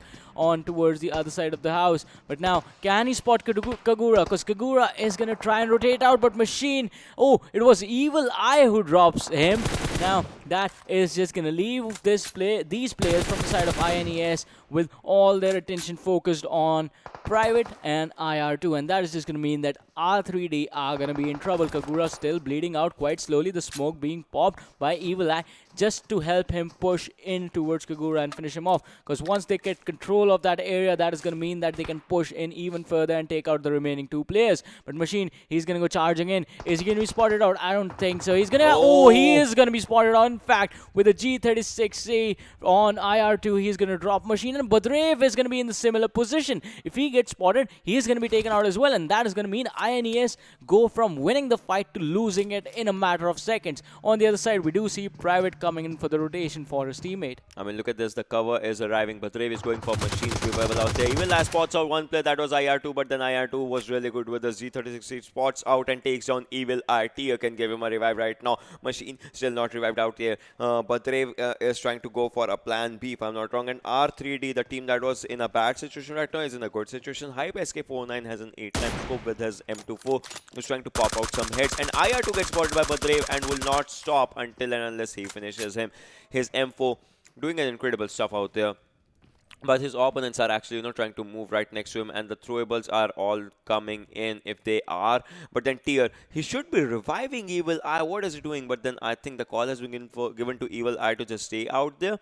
I mean, they can just lose up a potential thing. And Kagura has been taken out by Budrev. Now it's just down to Private, the lone survivor. But can he actually escape? I don't think so. But he does in the final movement. So the damage has been done. R3D has lost their three players as we are talking, as a third player just goes down. Kagura goes down. Private is still trying to struggle.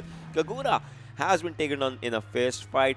But look at this. Private, his car is in a bad spot. If not INES, if some other team just spots him, they are going to end him out. But then one big question is, can they revive Tier, as Tier was slowly and steadily bleeding out there? But Brave, that is an important thing, an important question in his mind as well. Ayush, P and FSEC, players from PN Gaming trying to go for a third chicken dinner if they can go for it. Currently has 0 kills, but they have lost one player, and that is Mafia Ninja. So I think they'll have to change up their strategies as well. Yeah, they will definitely have to change how they are playing this game. But this time around, one thing that's not going to change is going to be the circle coming in. Look at Bang LTD still in the blue zone. But apart from him, all the other teams have actually made their way in. And this is going to be interesting where the next zone is going to shift. Is it going to shift north? Is it going to shift south on towards the land?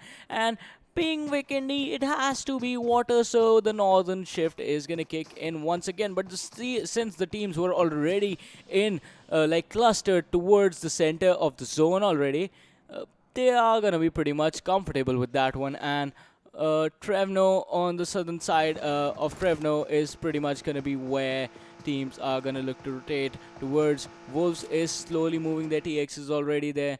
And 1971 Gladiators, Pyro, and Bang LTD, just one player from the Bang squad, are all outside the play zone, all outside the circle right now. Okay, so players from Bank Squad were taken down as we were talking. But one thing is that an airdrop was arriving, and the airdrop was between KS and R3D Private. R3D Private is a solo survivor from R3D right now, and PN, ladies and gentlemen, Blend, as you can see, is trying to spot his surroundings, and he has that white teddy bear thing. I think he can just easily blend into the surroundings of Vikendi as well if he just tries to go for it. But then Hype is also looking for a fight. Private, this is the thing that I was talking about. Private is a solo survivor, and KS is right in front of him, and there's an airdrop somewhere around in Volnova as well, so that can create some problem. Akish and Lakhe OP are trying to move in forward as well. Wolves, ironic, alongside his Wolves squad, one game they had a second position. This time they'll try to go for a chicken or something. Hunter will be spotted. NHN Vcash takes him down. Rituka Legend takes down NHN Vcash. Hype SK49 takes down Bang LDT. So fights are happening each and every area. Cole is currently low on HP right now. He needs to pop up a first aid if he can. Goes for a med kit. He is full HP recharge right now. But can he just take up a fight?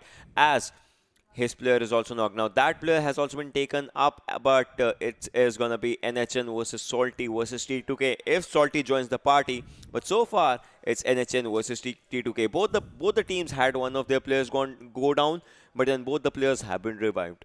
Yeah, the players are going to be revived now, but that is going to mean that precious healing utility is going to be used, and we have seen that happen. That is also one of the strategies. You knock down the player, you let them revive and heal back, and then you knock them down again, just because you want to pull out every single healing thing that they have, every single first aid, every single bandage, and then you charge in and then you drop them for one last time and eliminate them. Look at Hunter, what is happening? Is he just jumping on a bed in the house?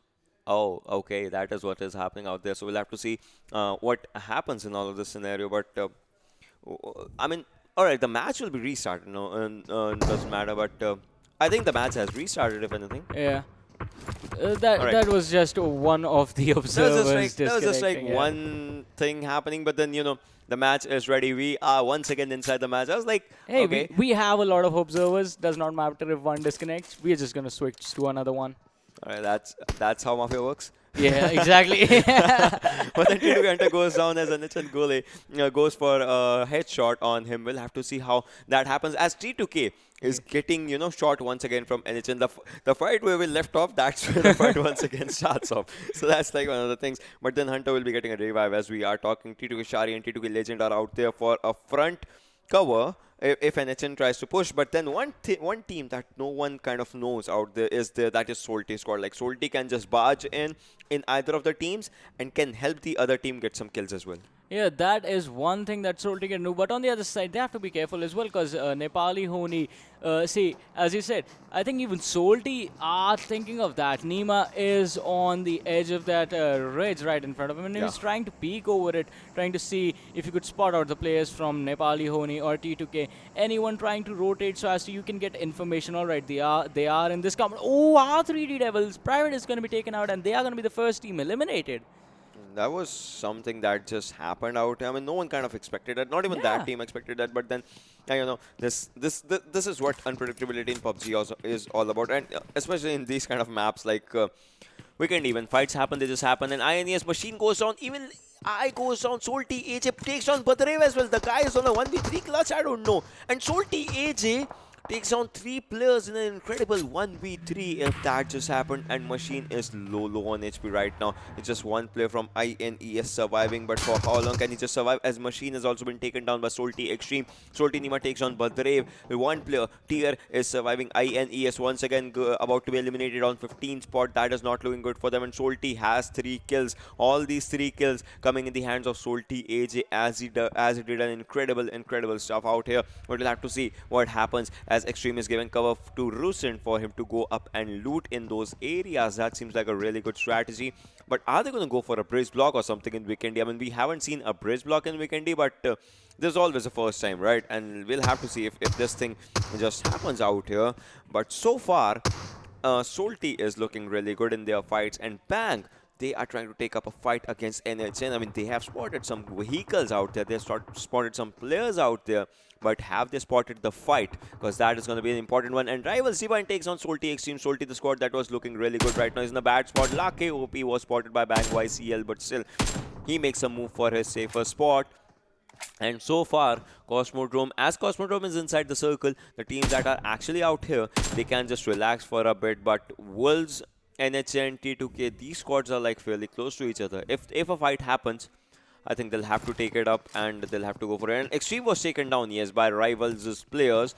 And we'll have to see how the game's temperament changes for Xtreme, for Salty out here. Yes, Salty, they were in trouble, but Xtreme did get the revive. The heal is going to come in soon, so they are going to be pretty much comfortable. But now, NHN and T2K, still the Cold War coming to a stand between these two teams, just hiding out there. But on the other side, NHN, they were in the compounds now, slowly and steadily trying to crawl, trying to move in towards their enemies right in front of them.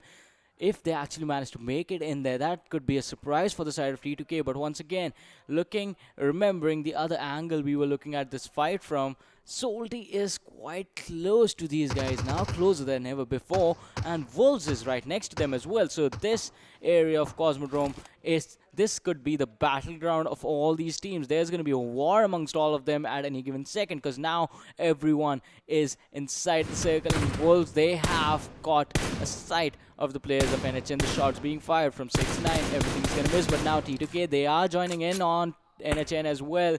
The engagement is going to come in, and once again the zone is going to be right over Cosmodrome, so teams not really that much distance that you have to move. I mean, Pyro has to move, KS has to move, TX kind of has to move, but other than that, each and every team is inside the circle. For now, each and every team is inside the fight. They don't have to move at any area. So I think the fourth circle, the 40 seconds, the next 40 seconds are going to be the last 40 seconds when there is no kill feed flying out from here and there. But after that, the kill feed is going to just rush, and rush, as the players are going to rush, and rush. And look at this.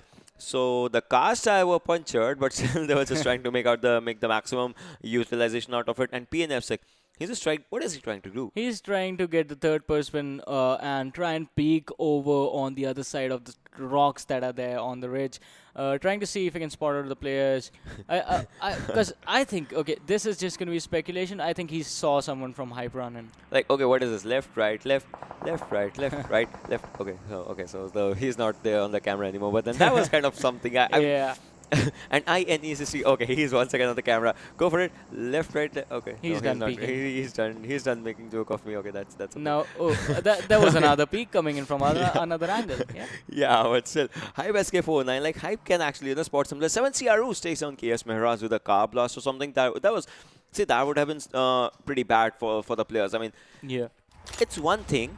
If your opponent goes down by a car blast, one good thing is that their helmet and vest is in a good spot. Yeah. So you can just take that helmet and vest. But on the other end, obviously, the player that loses the fight. Look at this backpack. I like the turtle shell on the backpack or something. it looks cute. I like the turtle shell. I'm friend zoning the turtle shell backpack right now. It's not cute. I just said, yeah, it is pretty cute. Okay. And another thing that is not so cute is going to be the M24 on our ruse. That is just scary.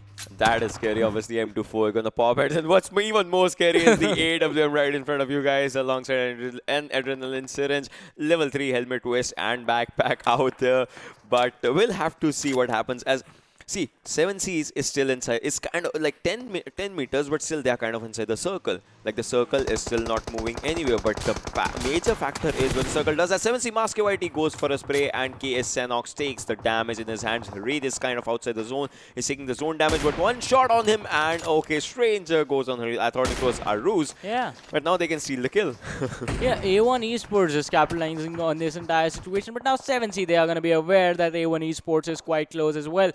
KS, they are in trouble. Look at this. A1 Esports, then 7C. It's literally a straight line between these three teams. I would like to see the mini map where the circle is so that we can just get, a glimpse. Okay, this thing. Yeah, the the zone shift. has left Cosmodrome, kind of. And next zone is going to go for a hard shift. If that happens, 7Cs and all will, have to barge in. A1 Esports will have to barge. And that's going to be one of the things. And Hype is kind of in a safer spot inside the circle right now. Yeah. So, like, those are a bit of a things. But Pyro is so outside the zone. If they have to get in the zone, now is the time for movement. Otherwise, they are going to be holding themselves outside the circle, and that's going to be really bad for them. Yeah, that is going to be bad. But on the other side, all the teams are going to be in a bad situation because after this, after 3 seconds, 2, 1, the blue zone is starting to kick in. The pressure is poison. going to be there. The poison is going to come in. But Tia on the low ground is going to spot out the players from the side of KS. They stop the car. Oh no, Tia is firing those shots. A lot of damage being given out to Sanhok. But how long can Tia survive? Mirage is going to come in and try and re-engage on this man. One man for his entire squad, INES. But Tia is trying to wrap around on the other side, just delaying the process. But Salty from the other side is going to come in and steal the kill. That is going to be INES being eliminated. Once again,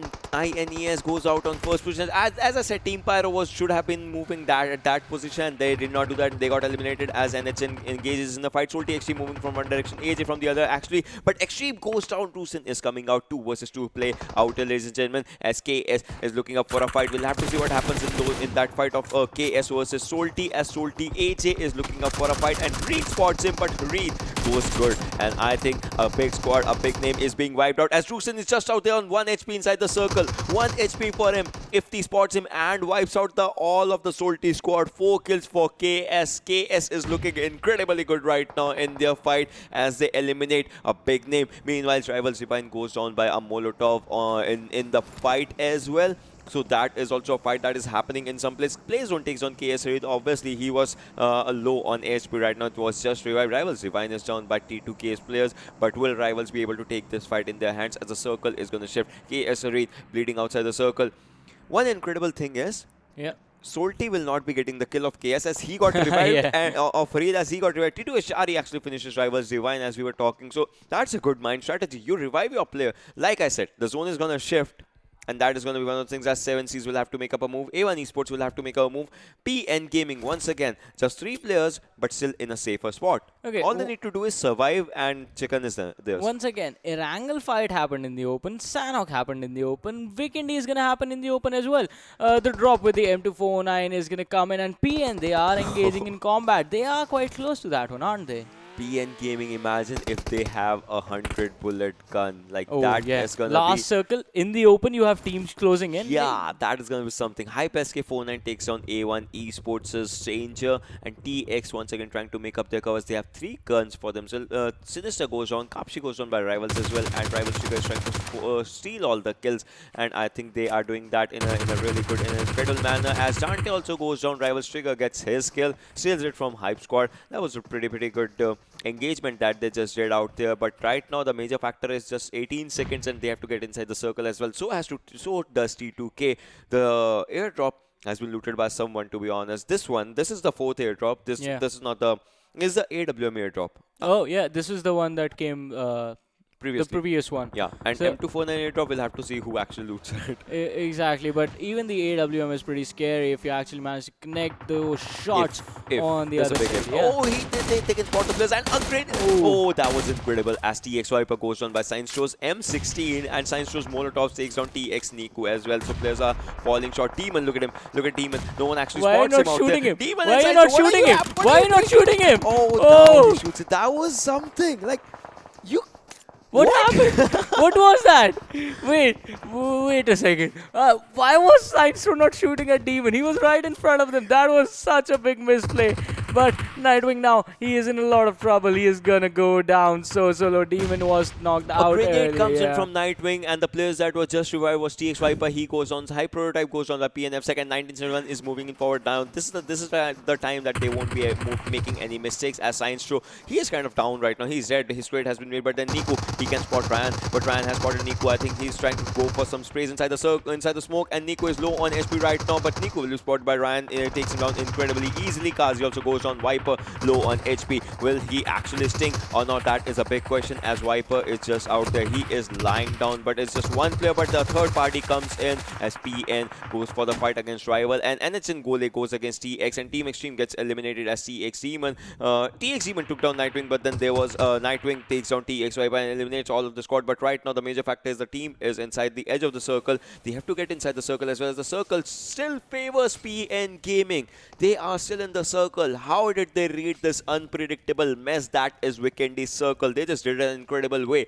Wolves, Bang, NHN, they can engage in a fight. Hype, 7C, Rivals, and A1 Esports, they can engage in a fight. Hype, SK49, I think this guy has that M249 if I'm not wrong. Yeah. Yes, he has it, but can he just make the maximum use out of it? As the 10 teams remaining, 26 players. Wolves Dictator takes down NHN Akish, but does not finish him as of now. Dictator, now he does, and so is 25 people remaining. A1 Esports Stranger takes down one player, and the Leon takes down A1 Esports Stranger. So that is the end of A1 Esports. SK49, he has an 8x for long range things, and an M249 for mid to close range. But can he just utilize this gun? We have seen some players do it in an incredibly amazing way. We have seen some players failing on this as well. So can they do it? Hype, they have 7C right in front of them. They have PN on one side. Which side are they gonna engage, as the circle is gonna commence in less than 25 seconds? World's Dictator also trying to make their move inside the circle, but once they just go up this ramp, it's gonna be open for them. T2K Legend takes on Bang Bikal as well, as the circle is gonna commence in less than 10 seconds. Yeah, 10 seconds to go, and it's gonna be 9, 8. This is. I thought you were gonna count each. Yeah, I'm not gonna count, because that's just gonna put this entire situation in a lot of pressure, because the teams are gonna be in pressure. And talking about teams, one team that the PUBG gods are blessing with everything right now, it's gonna be PN Gaming. Just in the center every single time. Now the teams are gonna come charging in towards them, and that's just gonna be free kills that they can pick up before they close out this game. But for that, they have to pick and every single fight perfectly. But now 7C are gonna be taken out of this game. On the other side, Hype SK49 with that M249. I mean, he has 81 bullets right now. If he reloads it, that's going to be something. But Ultimate Gap Bang goes out as well. And Sallu Whitey, he has spotted Wolves Newt and would like to take him down. Yes, he does. T2K Legend has been taken out by Wolves 6-9. We'll have to see what happens in all the fights, as 6 teams are remaining, 15 players alive. PN, Hype, 1971, Wolves. Wolves was in a good spot right now, but Newt and Dictator are down. 6-9 needs a revive, as well as Ironic. We'll have to see what Ironic goes for, which kind of play can he actually show. Hype Leon is low on health right now. The guy that actually, was a game changer for Hype right now. He has popped up a first aid. Noob is outside the circle. Gurkha has 16 bullets, make it 30 right now for his M4. 6-9 is in the open, has been spotted, but then takes down 97 Nightwing in an incredible moving spray in that, but Wolves then gets eliminated. 5 teams remaining, 11 players alive. PN 3 players, Hype 3 players, Rivals 2 players, and T2K a single solo player, that is Hunter. Can he just hunt his way for the chicken dinner? That's going to be one thing. Rivals Trigger and Rivals Noob, 2 players out there in the open. Rivals this time they desperately need a chicken dinner.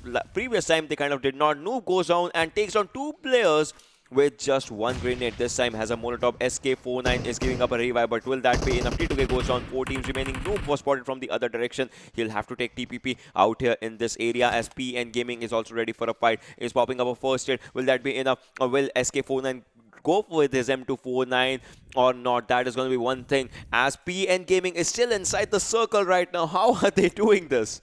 Yeah, how are they doing this? That is going to be the question that I think only they can answer. Because right now, it looks like PN Gaming are going to make a hat trick today. 3 chicken dinners back to back. It's 1971 Gladiators. Rivals are there as well. Hype is there as well. And PN, we are down to the top 4 teams in this game of Vikendi. Once again, this is going to get intense, because Hype, the players were knocked down, but now the revive is going to come in and the smoke is going to be thrown just as a distraction. Smoke. Yeah, that was a bait smoke. That was incredibly amazing by them. It is distraction just to try and flush out the players. But Rivals, look at this. Trigger was pretty smart. He just stayed there.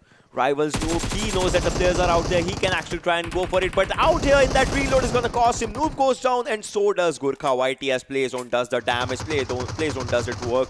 Now PNF Sec also goes down. This is not looking good for them. That M249 that might come in handy, but he'll have to go out in the open. He is outside the circle. That is so bad right now. He goes down. That was a terrible decision, to be honest. And Rivals Trigger is outside the circle. Will the game be PN's once again, as 1971 Nightwing is out there? Trigger, he's going for a heal battle. Is he? Yes, he is popping his players, first raids outside the circle, PN with 3 players, 1971 with 2 players. What team is the zone gonna favor right now? That's gonna be one of the things, as the play zone is coming in slowly and steady. This is the 8th circle. After this is gonna be the final circle, the circle of the heal battle. Rivals Triggers is still inside the zone. 3 teams remaining, 6 players, 1v2v3 situation. What is gonna happen, as 1971 are going for smokes and the smoke throwables that are gonna create an incredible cover for them. Trigger, I think Trigger has been spotted by Salu YT. If he makes up a move, that is gonna be the last move of him in the game, as he has been spotted. PN, 2 players on the upper edge, 1 player on the lower edge. What's gonna happen? There's gonna be something. Marks up a first aid for someone. Yes, he does it, as the other player is gonna pick it up. But what's gonna happen? Because 12 seconds more and the final circle comes in. Yeah, final circle, that's just going to be it for now. And it's going to be up in another 3 seconds now. 2, 1, and here we go. And that is why the first aid was pretty much mentioned. And Trigger is going to be shot at by Afsec from the side of PN. And now it's going to be down to the final 2 teams. 1971 Gladiators. I think PN, they are going to look to end this before the heal battle even starts, as 1971 Gladiators are going to try and close in the gun on the gap. But now they are losing their health. PN are in the center, so they are going to have the advantage. 1971 Gladiators, they are going to die in the heal battle. And the shots coming in from PN Gaming. Again, third chicken dinner. How do you do that? Like, how can someone do that? How can a team do that? How can... PN was the, in their team, first player got eliminated at 64th position. Yeah. And from there, 3 players, they just sat at one place and the zone became on them. The gods of PUBG are... Zone became on then, I think, for 4 circles. 4 circles, they were right in the middle of every single one. And another interesting thing, with every single chicken dinner they get, the amount of kills that they're getting in each game is going down. 11, then it was, I think, 8, and now it's 5. Chicken matters, that's all. 172 points, 25 points this one, 198 for them. Wow. They can be the first team to reach 200 points in today's day end if they just go for it. I don't know, but what? I think that is the perfect expression for this game. What? Like the interaction between players from the side of, what was it? I think it was TX and 1971. What? Wherein you're just running at an enemy team, you see a guy lying on the floor, you do not shoot at him, you do nothing. Did you mistake him for own teammate or something? I was like, how? Unpredictability, man. This is what unpredictability is all about. But to be honest, the way PN Gaming, I mean, even if they take a fight or they don't take a fight, they have the game in their hands, and that is the kind of mentality that a player... I mean, they were not faced by the fact that one of their players went down. They were not faced by the fact that they might lose up a fight. They were not faced by the fact that they had to cross the road to get on the other side of the road as well. They were not faced by anything. They saw Rivals Trigger, headshot by Afsec, takes him down. They just come out without missing even a single second. They just come out, they just drop down, and they just go for the final 2 people in 97. Sinistro was wiped out, and the Nightwing was out there. He was also wiped out. And I think, if anything, the stairway to being the best team out there in South Asia, that stairway is being climbed up by this team in an incredible way. First day might have not been there, second day might have not been there, third day might have not been there. I mean, they were going slowly and steadily, but slow and steady wins the race, and that is what PN has shown. As INES, I think once again INES has just 1 point in this game, and they will still be sitting on the second, to be honest. But the team that is creating an impact to in everyone's mind. I mean, if anything, everyone in the comment section would have been going hashtag PN Gaming or something like that. Yeah, hashtag PNG. I think that has to be one of the slogans being spammed in the chat right now, because this team today is just unstoppable. And as you were saying, on the other side, INES, 1 point, 3 point game. Imagine if you are having a 4-point day. And still sitting in top 2. I'll take that, but still, you should not be taking... For today, 4-point day is still on second for today. You should not be taking that, to be honest. But let's just, go and talk about the stats of the game right now, as we're going to talk about the MVPs and once again, exactly, once again, it's going to be PNF's 3 kills for him, 278 damage. Previously, it was 478 with 5 kills. This time, it's 278 with 3 kills. 30 minutes. So, see, first time in Vikendi, Yeah. I'm seeing a 30-minute game. Yeah, that is actually pretty intense. Like, imagine, because Miramar has been shorter than this so far. Like, games on Miramar have been pretty aggressive, and Vikendi has been slowed down. Even Sanhok has been slowed down. Like, that is 26 minutes game, yeah. Yeah, that has been the weird thing that has been going on in the new meta with these competitive games. But who knows what's going to happen. But so far, let's have a look at the game standings and see how the other teams did apart from PN, who are going to be pretty happy about the chicken dinner that they have with 25 points for themselves. Second being taken by 1971 Gladiators. Rivals on the third. Hype is going to be fourth. Wolves Den on the fifth position. Team T2K going to be on the sixth position. Nepali Ho Ni take the seventh. Ultimate Bang is going to be on the eighth. So no team out here has a double digit in their kills for the first time in this match. KSX, I mean, see, one thing.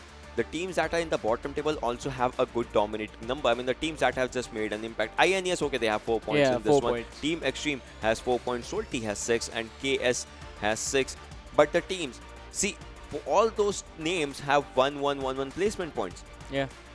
But 7C and A1, they are placed bottom to them because they, failed to get out the points. And R3D, they had a good run in first and second game. But this one, I mean, this one was really pretty bad for them. So that is one of the things that we'll have to see how it all changes with each and every game, as some teams are doing very, very good. A team is close to 200 points. If they just have 1 or 2 points in the next game, they'll be at a 200 mark. I think the way PN has been playing so far, they are definitely going to get the chicken dinner. How you beat that in one day? 3 back-to-back chicken dinners. With 4 chicken dinners. Yeah, with 4 total chicken dinners. I mean, how do you beat that?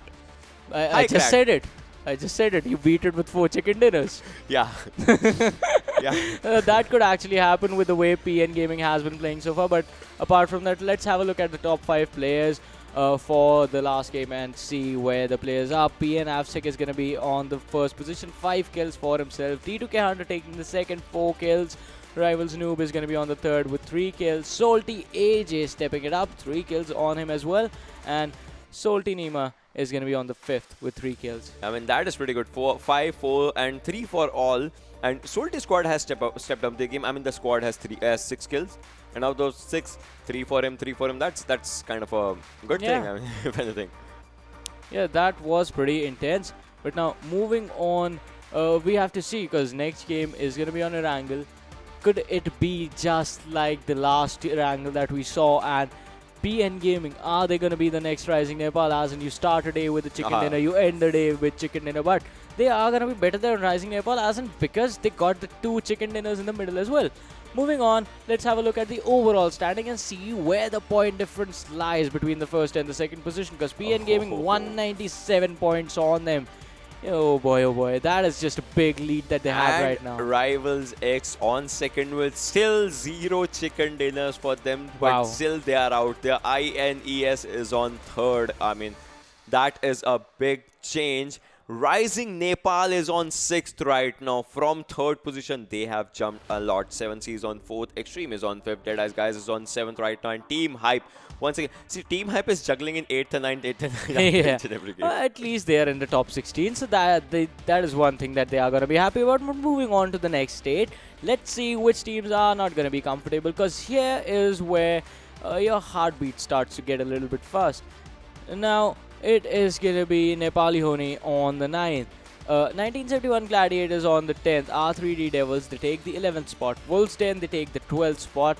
Jyanmaara on the 13th. Trust D Process is going to be 14th. T2K 15th. Elementrix on the 16th. So, already my prediction has been thrown out the window, because apparently the cutoff is going to be somewhere around 125 to 130 now. Yeah, and talking about the final table, I mean, KSX, they need a game in which they can either get a chicken dinner or can get like 20-ish points or something. So that one thing is gonna be sure that they will be, if that happens, they'll be sitting on 13, 12 position by the end of the day.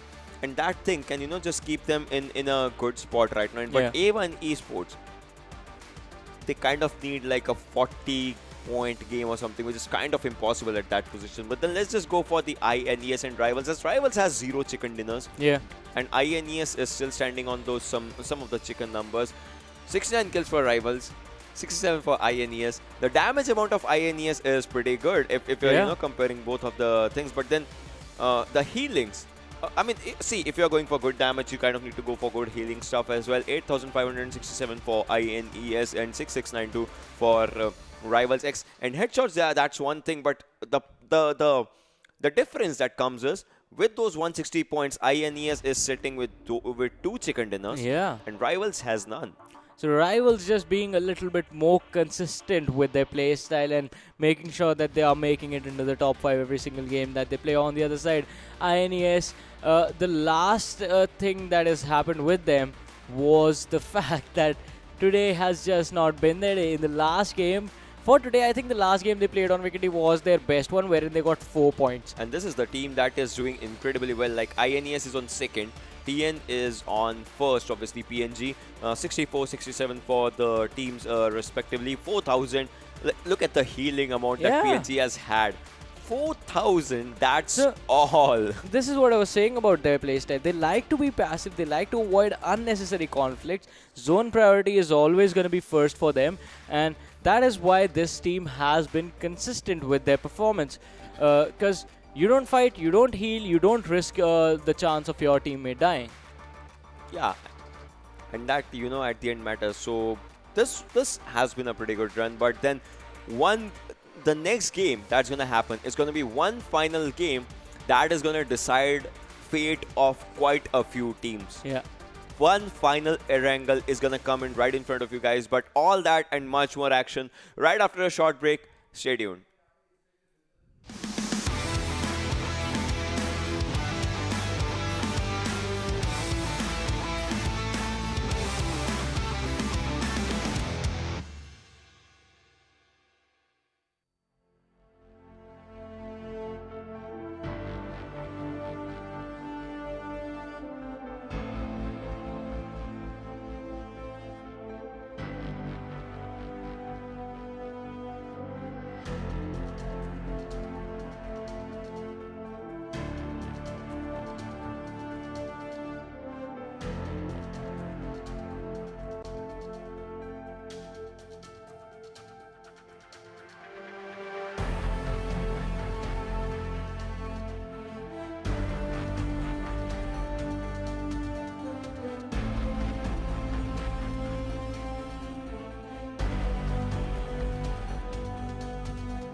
Ladies and gentlemen, boys and girls, welcome back to PMCO 2020 Spring Split South Asia semi-finals, and this is gonna be the last day for some of the players, some of the teams, and we are with you in this incredible journey. My name is Oshin Sharma. He is Varun Super Johnny John. So that is what this guy is known by. And what are you like Iyer?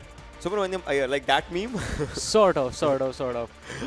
But there is also a long story behind it. Like there is an older brother who used to idolize. Meanwhile, coming back to the coming back to the game, we were having this conversation. We were Gaming, 4 chicken dinners. Imagine that, 4 chicken dinners. How is that gonna feel like? we were thinking about it while we were on the break. Like, imagine if this becomes the first team to dominate all day long.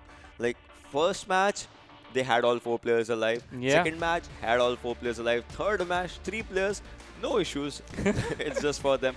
Fourth match, what is going to happen? Because the fourth match is similar to the first match in the way that the name is similar, the Erangel. That's just the only similarity. But the thing that is going to be different is going to be the circle, the plane path, each and every small thing, the landing drops, the guns that you find, those RNGs coming in handy. So those things are going to create an impact, and the impact that those things create are going to be shown in the game. As some teams, it might be a game of KS Axe, as some might say. It might be a game of A1 Esports that may make a difference, may not make a difference. Those things can happen. Yeah, KS Axe getting a chicken dinner in this game, it is gonna be pretty weird. But before that, let's have a look at head-to-head between Mafia and Mafia Ninja, both from PN Gaming, the players from the same team. Let's see what is out there. As overall in the kills, they are kind of similar to each other, and these are the 2 players that have created a lot of impact. Avsec being MVP in 2 games today, and Mafia Ninja being MVP in 1 game today, and 23 kills, 21 kills, 4399, 4231 damage stats. Healing is good with Mafia Ninja. I mean, obviously he has taken a bit, he has given more damage. He can actually go for that as well. But headshots are good with Avsec. Yeah, that is just with Avsec taking 10 headshots to his name. And once again, these 2 players from this squad have been performing quite well this time around, all throughout the day today, and a lot of points coming in for them. So they are going to look to keep that going for today. And as you said, some teams are not going to be playing tomorrow, which is going to be the last day for the semifinals. It is going to put them in trouble, and KS Axe is one of those teams. So if in this last game, I think...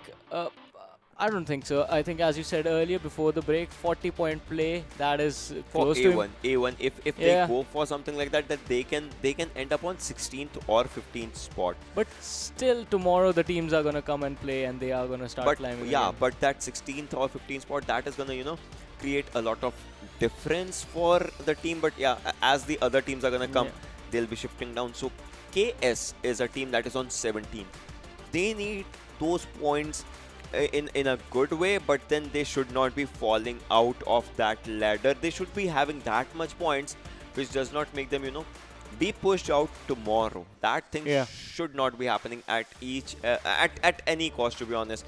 PN had a good run. Just give a chicken to someone else for the final match or something. I think, KS Axe, they are sitting at 98, 99 points, something around that. And as we were talking about cutoff coming in for tomorrow, which is probably going to be somewhere around 125, 130-ish. So this time around, KS Axe, they need to make a 35-point play at least to bare minimum to make the jump and be in a comfortable spot from where they are going to be like, all right, now we have like a 30% chance that we are going to make it to the finals. That 30%, like you're saying cutoff, you're saying 30%, that's like pass percentage in a normal school or something. Like they are trying to go for it. But to be honest, alright, INES, 1 point in first game, 1 point in second game, 3 points in the third game. It has been a 5-point day for them. Can they hit up more than that? That is going to be a bit of a question, as we are going to be in the final match of Erangel, ladies and gentlemen. Lake once again away from his team. They get a private jet for one. I don't know. 72 query. That is the area. Gatka is for hype. 7C goes on Georgiopol. And Georgiopol City, if I'm not wrong, NHN going on to their drop of Stalberg, Kameshki. That's going to be one of the things. R3D is making an early exit. Salty is making up an early exit, as they Salty and A1 Esports goes to Yasna. That is their area. And PN going to 7E. I mean, no one is contesting them at 7E. That is going to be one of the things as we are going to look forward to the game, and we are going to see what happens. And Pyro squad is also dropping. Hype has dropped up for their drop. Let's see which team actually gets in the final game, as the crowd favorite right now is obviously gonna be PN, as the crowd wants to see them get the 4th chicken dinner in one day. 4 matches, 4 chickens. Can they pull it off? Each and every team has a pressure point, and their pressure point is this. KS's pressure point is to survive. Yeah, that is definitely going to be it. One thing that is going to be pretty interesting is I want to see how INES this time around are going to try and make their way towards No. I don't think that is going to happen because the circle is over Fairprayer, Primorsk, School, Pochinki, Georgiopol. All these areas are going to be in the circle. So it is on the western side of the map. And Machine is going to be the first man to be taken out by R3D Season. And INES already in a bit of trouble since the trajectory of the plane does not favor their initial area. Season is going to finish off Machine off, who was trying to rotate in the bike. The Tommy gun coming in handy in these early stages. On the other side, R3D IR2, he goes on Wolf 6-9, and the Scythe is going to be the thing that finishes him off. Sickle comes in handy out there. R3D versus Wolves is a fight that is happening, and A1 Esports, I mean, should they be dropping out here for this game? I mean, it is their home drop, but then if Salty goes in on for them, because Salty also needs a good position at the end of the day, so if Salty goes for him, I think that they can easily lose up their game. T2K, on the other hand, out there in Georgiopol being uncontested right now, as they are looking fairly decent, fairly good with their game right now in this area. R3D's players just trying to make out their way. Wolves Ironic would like to, obviously, I think a fist fight is coming in handy, or will it be a sickle fight? Oh my god, that's the BM! Something. Oh boy. Okay. the Thug Life Snoop Dogg media can play in the background if that's one thing. I don't know. That was the BM coming in from the man himself, R3DIR to Wolves Ironic. I think he's going to be pretty mad about that one. And the fact that one was caught on the camera. Yeah. Okay, so moving on, 7C pathetic, as you can see, guys. 7C Moscow White is also out there in Georgiopol area, but then are they gonna go for some loot? T2K on the other side of the island, as this is the northern Georgiopol island, and then there's the main Georgiopol island, and T2K Bolihang, you guys can see, is out there, and the zone is kind of favoring the other teams this time. See, PN has to make up a move inside the zone. They are not inside the zone. They are not in a safer spot right now. But then will they find it? Hype is pretty much distributed. If you see, Dalion is on the southern side, SK49 is on the middle, and 2 players, Gurkha is on the Mount Everest, as you like to call it, the Giorgio Everest. He's on that area. But then A1 Esports is Kapshi and Dante is out there in this, and Salty, AJ, and Xtreme on the other direction of, like we said, they have the road separating them, and they always drop out to their locations. That's kind of, strategic and funny at the same time. Rivals, on the other hand, in Pochinki, just trying to go for the loots and all this stuff. Let's see what happens when they find their favorite loots and stuff. Can they just pop out some heads, or they're going to fall short in fight? As you know, these are the two things that happen in the game. Two things that happen, but one other thing that happens quite often is KS getting control of the school area and apartments, in fact. So this is one of the strongest holding positions that you could ask for in the game.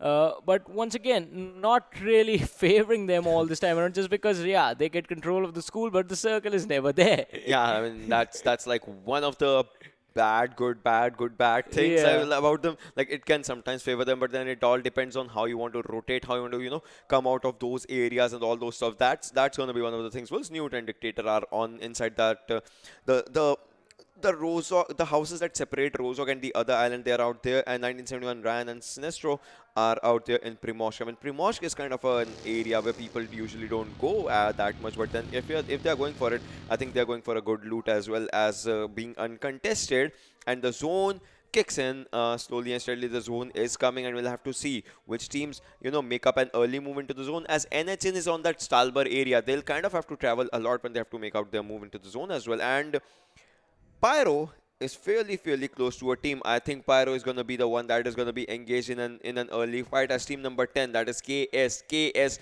is right in front of them. KS is ready for a fight. KS does not want to lose this one, as KS desperately needs those points. They need to be in that top 16. If they can actually make out a good utilization of their guns right now, they can have 4 kills in their hands. But will they go for it? That is a bit of a big question right now, as KS, I think, finding out a good way. KS would like to take the fight, but I mean, they have a high ground. They do have a high ground, but having covers of the apartments for the side of Pyro is going to give them the advantage. I've talked about this. If you're at school, you can't be contested, but you can say the same about this city close to school. Pyro, they are going to be in a bit of trouble. And Ocean, I remember correctly, this is the exact same spot where you were showing me the drive-by shots of, right? A Frogman, one of the most incredible players that PUBG community overall has ever seen. Like, that guy does a drive-by, an intense drive-by. He's in his vehicle, switches the seat, just bam, bam, bam, and just kills people, and then just switches the seat once again and drives the vehicle. You and I should like jump into a custom after today and try that one out. I'll stand here. You can I'm try gonna coming go in and a sleep, vehicle. to be honest. But yeah, we can just do that. But right now we have to see if KS actually managed to engage in a fight with Pyro. They do have the information that there are players right across from them, down on the downward slopes in the houses, but still trying to spot out the players is going to be in a bit of trouble. Miraz going in for the prone. Oh, he spots a car in the distance driving away, but I don't think they are going to worry about that too much. I mean, not right now, but then probably later on, when if the car turns around, then obviously it is PN Gaming. Oh, okay, you do not want that. Yeah, you should not be wanting that. I mean, the kill feed running with the names of PN Gaming taking control, but KS, what is that? What are they doing? KS, are they trying to chase PN Gaming? I mean, that should not be the case right now if that happens, because KS.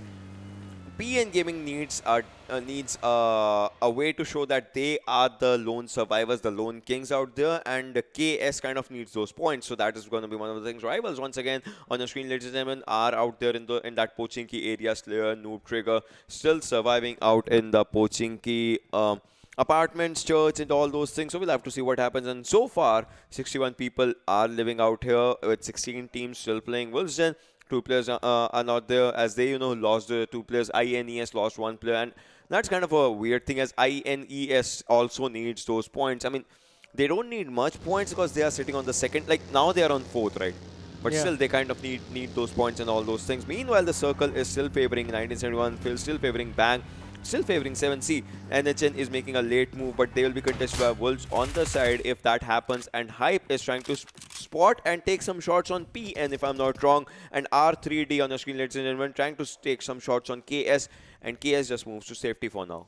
Yeah, they are going to try and run away from that entire scenario. But looking at this, Primos 1971 Gladiators are going to be pretty much happy with their position for now in the game. And Bang is going to be happy. But once the blue zone comes in contact with the circle and the next circle forms, which is probably going to be somewhere, I think, right, should have, wait, this is going to get confusing. I think Query is going to be in there. And Gatka is going to be available as well. No, Query is out. Gatka is in, and Pochinki is going to be in. School is going to be in. So KS rotating out of there. Not going to be happy about it. Could have stayed there for a little while longer. But talking about 1971 Gladiators, they are going to be forced to rotate out of Primorsk now, which is going to be tricky for them.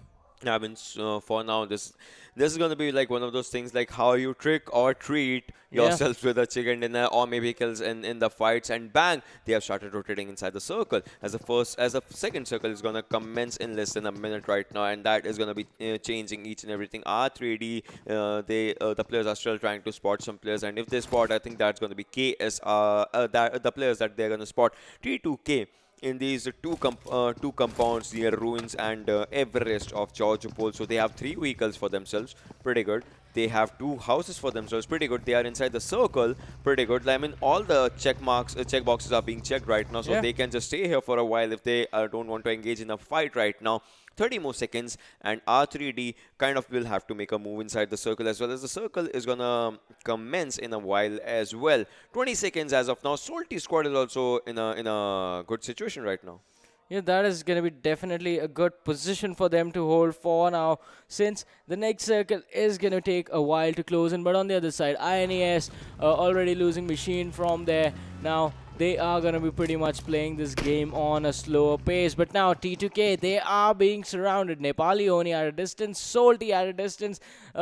the area outside of ruins could be where T2K actually come in, and this could be their demise. But for now, the good thing for them is that no one actually spotted them, so this compound is where they are going to look to hide for the next 4 seconds once the blue zone is going to start kicking in. I mean, once the blue zone start kicking in, and as of now, the blue zone is kicking in. 10 minutes and 54 seconds inside the circle, inside the game, ladies and gentlemen. We are and out there, as you can see.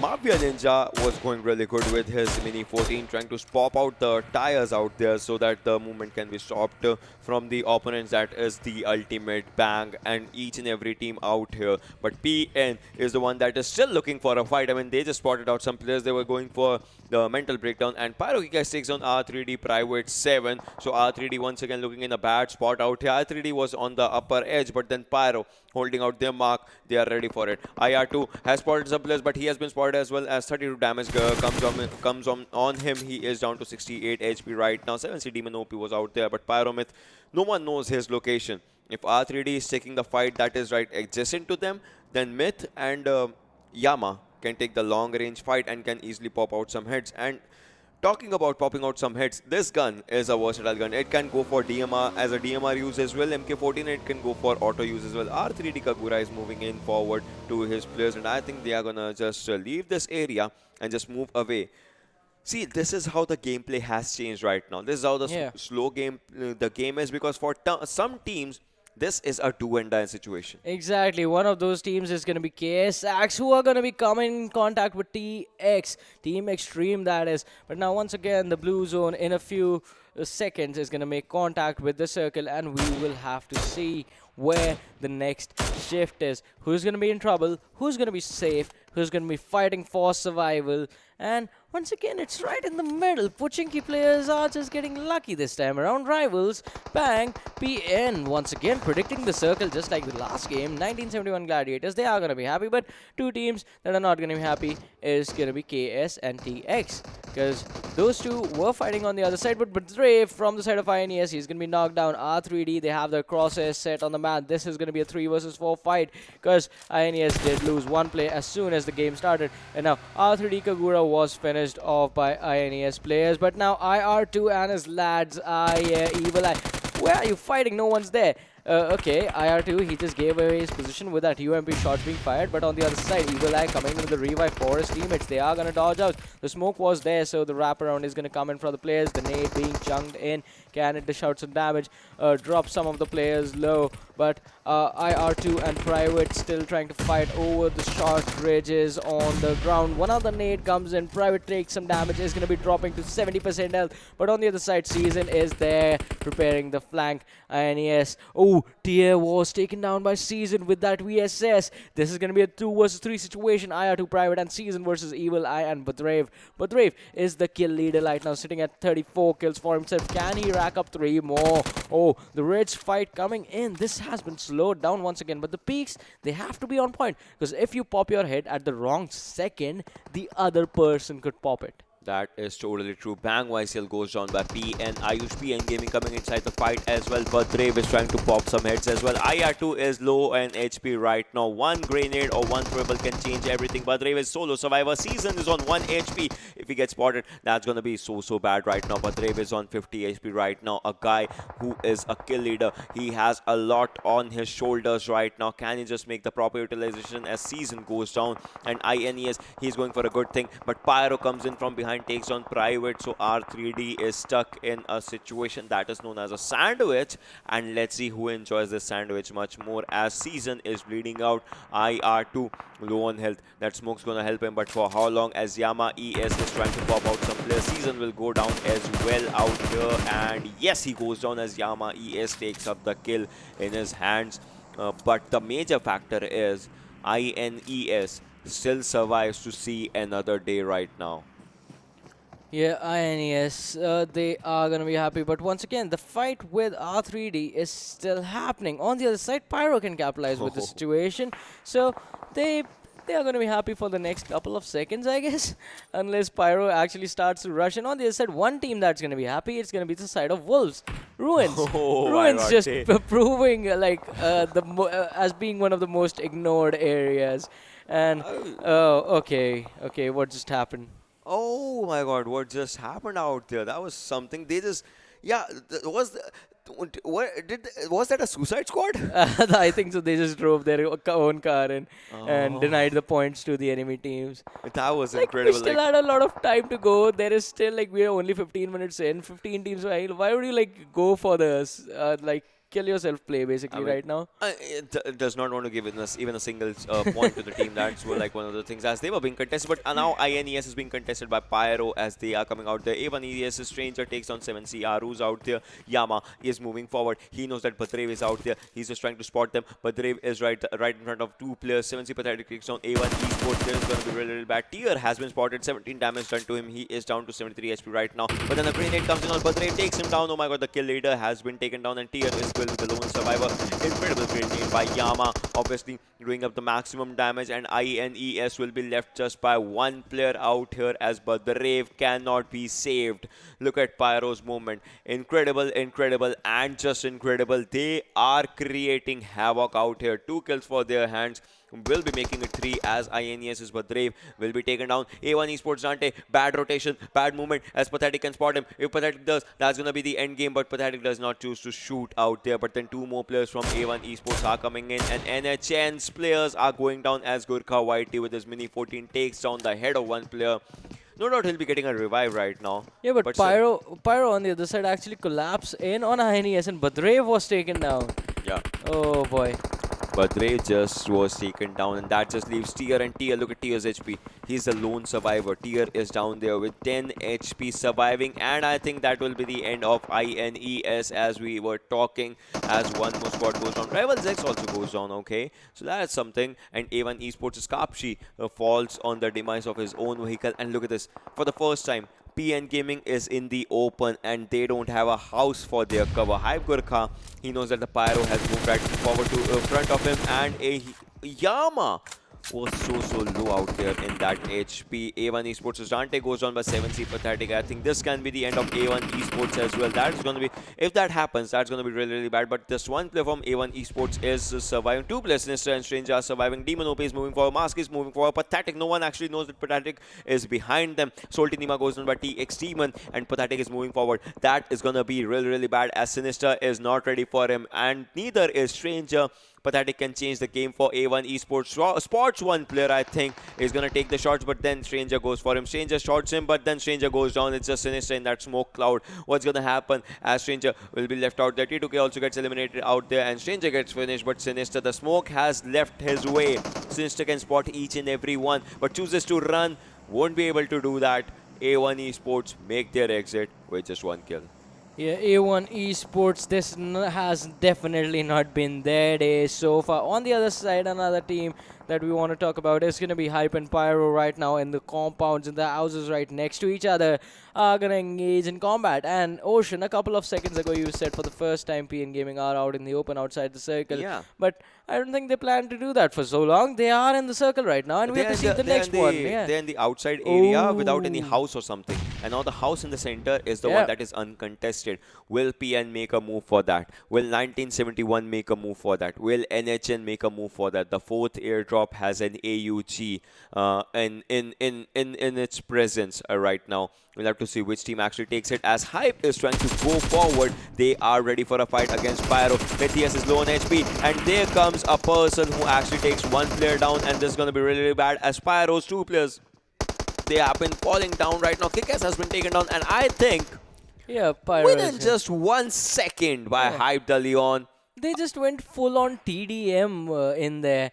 Like, people just running in, gunning and focusing on one particular person. That fight was just weird in everything. SK49, he takes the final kill of Yama ES, and look at this. Mafia Ninja, he can spot the player, he can spot 7C Pathetic. Mafia Ninja is ready for a fight. PN Gaming is ready for a fight. The circle is coming, and Masky Whitey will be spotted. First shot, second shot, third shot hits him in an incredible way. He is out in the open, cannot be revived right now. Demon OP, can Demon OP do some damage outside the circle? This is a 5th circle, ladies and gentlemen. PN has to move inside the circle as well, and Masky Whitey just falls short. Playzone takes on Hype Prototype. Playzone is gonna take Hype Squad if they are not early for the moment. 9 teams alive, 29 players remaining out there, and Bang YCL, why is he driving so slow? What? Wait, okay, he has lost 1 tire. Okay, but then Yeah, he has lost one time, but still he manages to get to his team players really, really soon. I mean, just imagine the shots firing from each and every direction. That could have been so bad for the team right now. Salty is trying to make a move inside the circle. PN Blend takes his fight against Hype and takes on Hype Dudley. On 7C, Pathetic also goes down by PN Mafia Ninja. Like, Mafia Ninja goes down by 7C Demon OP, and NHN Vcash goes down. But out here, Salty squad is ready for a fight. Takes on one player, takes on the second one, as well as Bang squad is in a bit of a trouble right now. This area did not favor them, and they are smoking for they are smoking for Bang LDT. No, okay, they are smoking for Salty Rusen, who has just been taken down by another player as well. Right now, the smokes are going to come in handy, as this is the edge of the circle for them. Yeah, this is definitely going to be it. But now PN Gaming actually managing to rotate into the circle. On the other side, the compound that we were talking about has been taken control of by 1971 Gladiators. So they are going to be pretty much comfortable and they are going to be happy about that. But on the other side, once you have taken control of the high priority area in these last few circles, you have to make sure that you make it count. Right now, they are looking forward to spotting out the players from the side of PN. But even if you do that, you have to dish out damage as well. Talking about dishing damage, Vcash is going to take a lot of it and drops down to around 45% health. Is going to heal up slowly and steadily. The bandage is coming in handy. But once he's done with the bandages, he does not have anything else. And the armor was pretty much shot out. Yeah, his armor was done for. And look at that PN Gaming. But Mafia Ninja takes down Nightwing. Like the perfect cover coming in. The perfect 100% cover that you can give to a player. That was incredible as Nightwing goes on. PN Ayush also goes down out here as NHN Vcash is looking in forward to. And this is one thing that can actually cause PN the match. The fact that players are not close to each other. The players are far away. Salty squad, they can actually spot PN Ayush and just take him down as he is slowly and steadily bleeding out. And it's Vikesh trying to spot Salty Xtreme, and this is going to cost him the match if it happens as Lucid. He's spotting in the right direction, he's shooting in the right direction, but they have cover right in front of them. So that is going to be one thing. And right now, 6 teams, ladies and gentlemen, 21 people alive. If anything, PN Gaming can be the first team to get to 200 points right now, because they have crossed that mark already.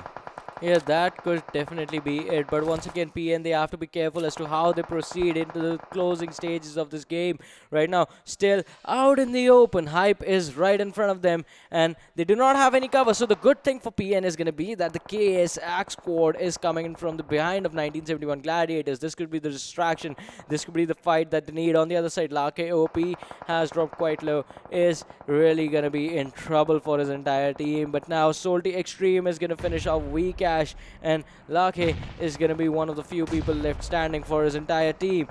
When will this man be taken out? I think it's going to be really soon. But I was talking about KSX causing trouble for 1971 Gladiators. PN's 2 players are taken down by KS and Salty. I mean, PN has been third party, the thing that no one wanted out there. But then KS is ready for a fight. They are moving fairly close. As you can see, Ifti is moving close to Sallu, YT, SK49. The solo survivor from Hype Squad is still out there. And Salty is looking for a fight. They are looking to take PN down. But PN, look at the smoke cloud that they have created. Sallu, YT, no smoke for him right now as he is out in the open. NHN gets eliminated on the 6th position down to 5 teams. PN is in a bid spot. If PN wins this fight right now, they are legit gods in this game. If anything, if I'm not wrong right in this fight. Look at SK49 still in that shack. He is not giving any movement, and the player that is giving movement is Saluarity as he throws up a Molotov right now. KS should be worried about him as he is. See, he's not a solo survivor, but he's still out there. He has been spotted as the players know that there was someone who was causing them trouble. If T would like to take that TPP, and if he does it in the right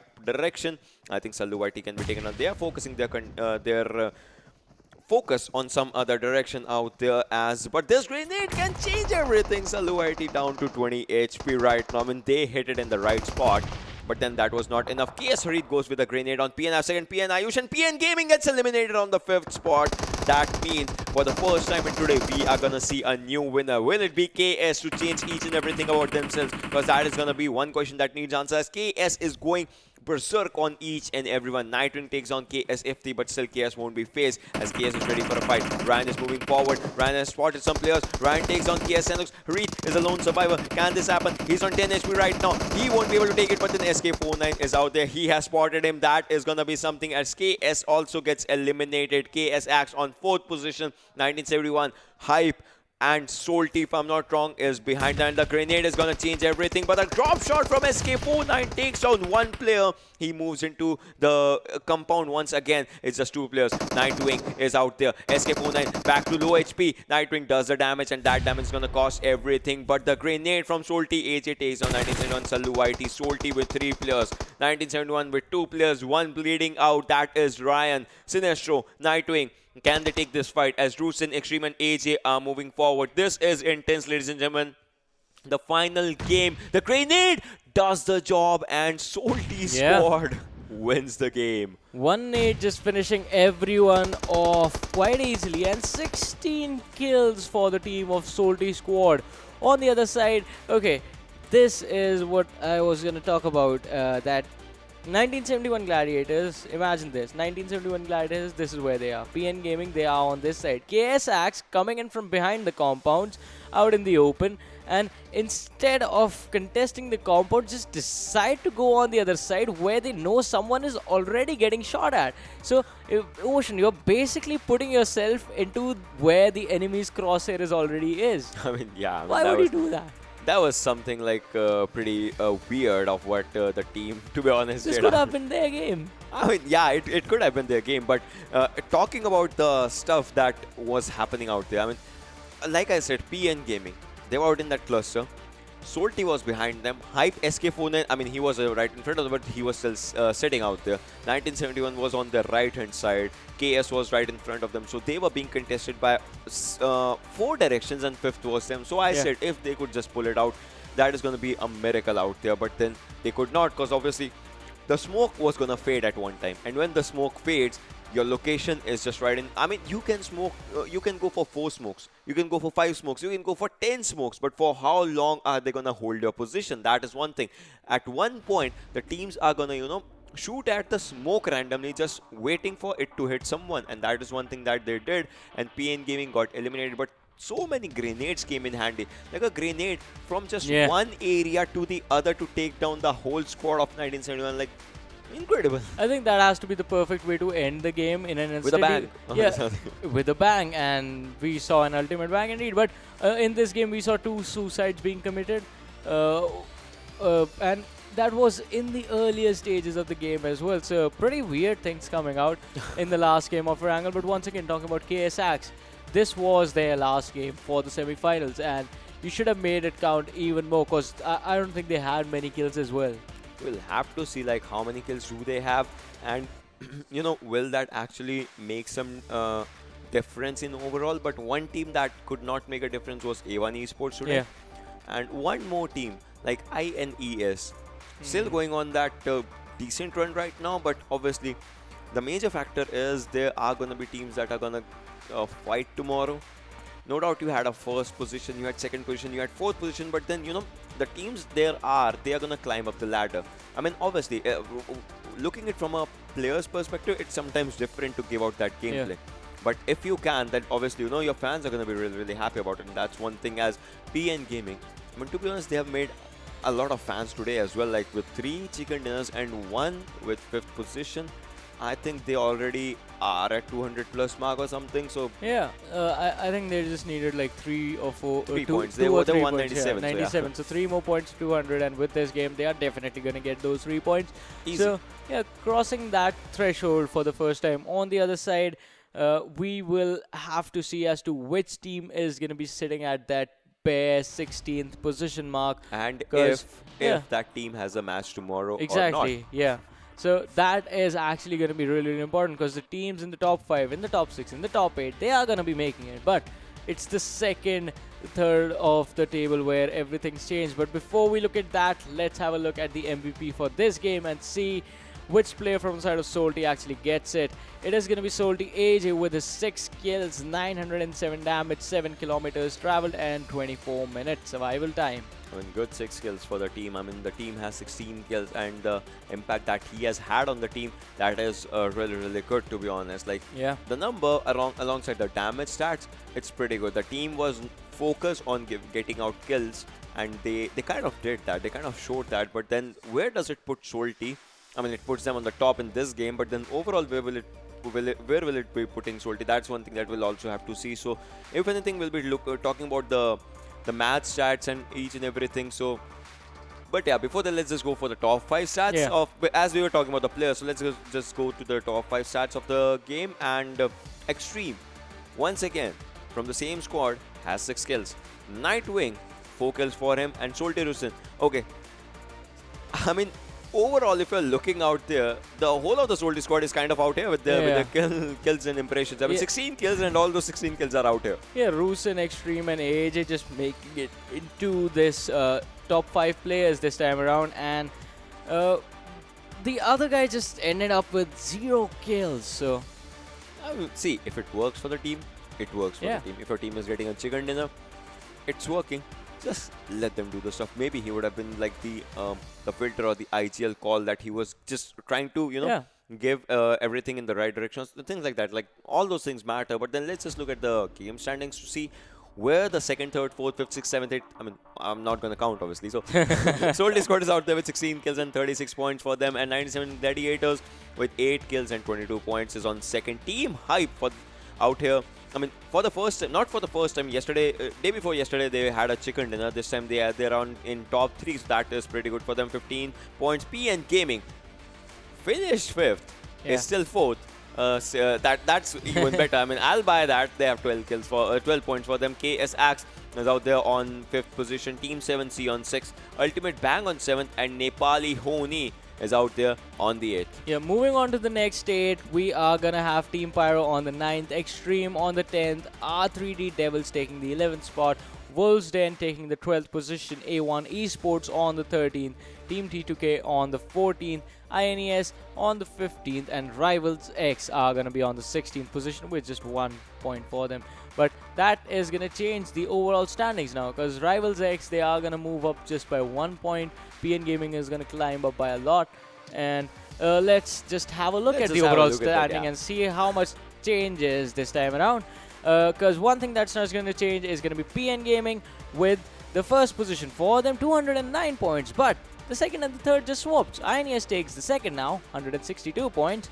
And Rivals X with those 92 placements point, 69 kills on them, 161 points in total, are going to be sitting on the third now. Yeah, but then 7C comes up on 4th position. 7C has had a good run, and Team Hype making their way in top 5. That is really good thing. Now, one thing notice is Team Hype is not going to play tomorrow. So they are going to drop down, obviously. Yeah. But still, they'll be staying safe. Depends in that all the teams are not going to, play incredibly amazing game or something. Team Xtreme is out there on 6th. Gladiators on 7th. And Rising Nepal is out there on the 8th one. Yeah, moving on to the next 8, we have Nepali Ho Ni on the 9th, Deadeyes Guy on the 10th, R3D Devils on the 11th, Wolves Den on the 12th, Solte Squad on the 13th, Jyanmaara on the 14th, and Trust D Process on the 15th, and Team T2K on the 16th right now. 105 points on them, but they still have a lot of more games to go. 4 more games to go for them. So the day of tomorrow is going to decide whether these teams are going to make it or not. But one team that I'm pretty sure is definitely not going to make it is going to be KS Axe, because they have played all their games, are on the 17th position right now with 102 points for themselves. But see, Elementrix is out there on the 18th. They have 101 points. They can climb up the ladder. They have 4 games.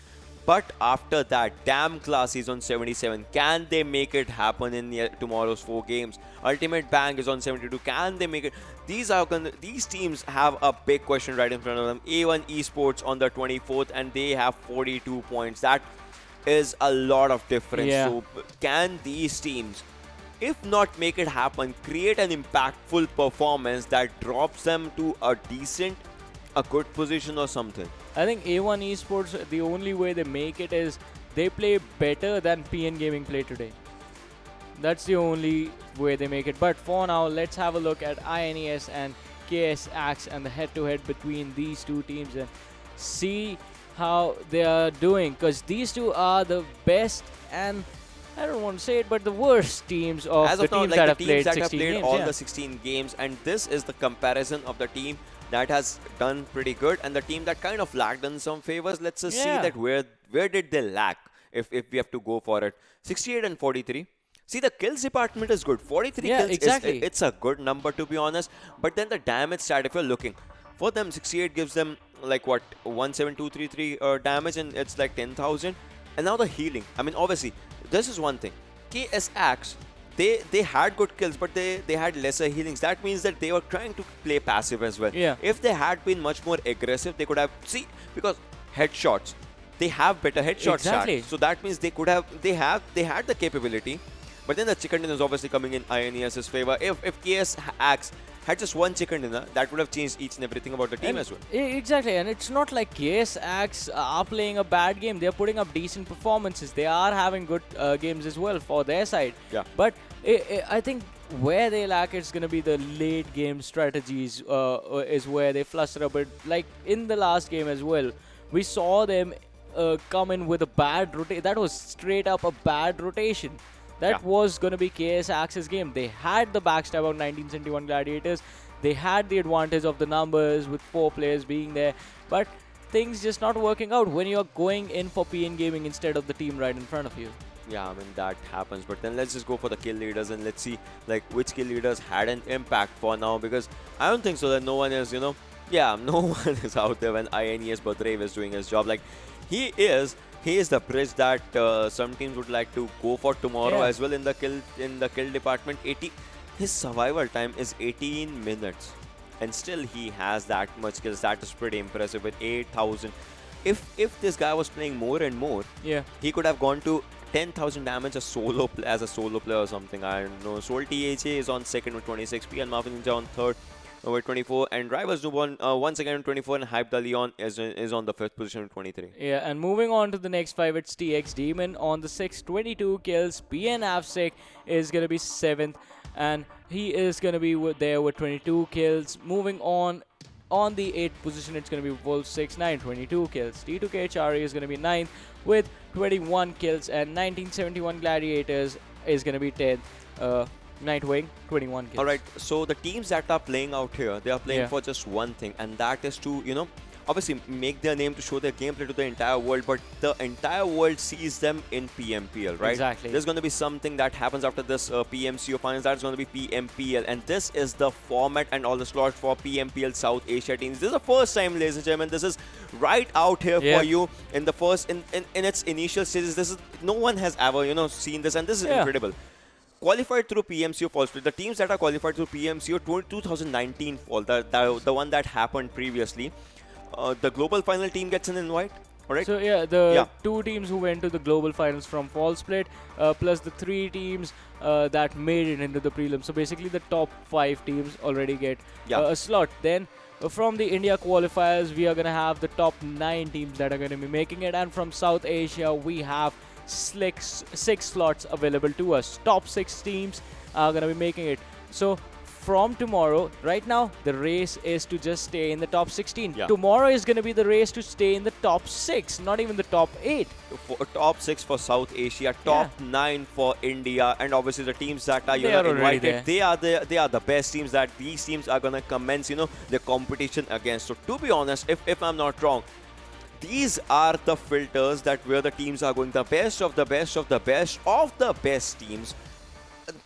Right now it just says PMCO SA Team 1, SA Team 2, SA Team 3, but then there'll be name stamps on this. There'll be names, there'll be the team's logos, the players are going to be pretty ready, and the league, as you said, this is the first time it's happening. It is going to be the inaugural league, and if you actually perform, you're going to be the OGs coming in later on. Yeah, I mean, you guys are going to be like the OGs, the tanks that everyone's gonna see. Have you seen Dosti Ka Naya Maidan in PUBG Mobile? The latest episode? All the episodes. No. So there's a guy named as M Tank, like the guy who practices everything and he becomes the best in the game. And that is like, okay, like he did not go to any competition or something, but he did it to make friends. And this has been the game that helps us makes make friends and all. But then we'll just talk about the schedule as well, as we are talking about the final day that's going to be happening tomorrow, Group B and C, 18th Feb. And obviously at the end, that is where everything ends for some teams. That is where everything begins for the others. And as each and every day, you're going to have a lot of impact with your gameplay like PN Gaming had today. Each and every day, you are going to, fall short of some things like KS Axe did today. But each and every day, you kind of learn good things about yourselves, about your gameplay, about your mentality, about your temperament with regards to the game.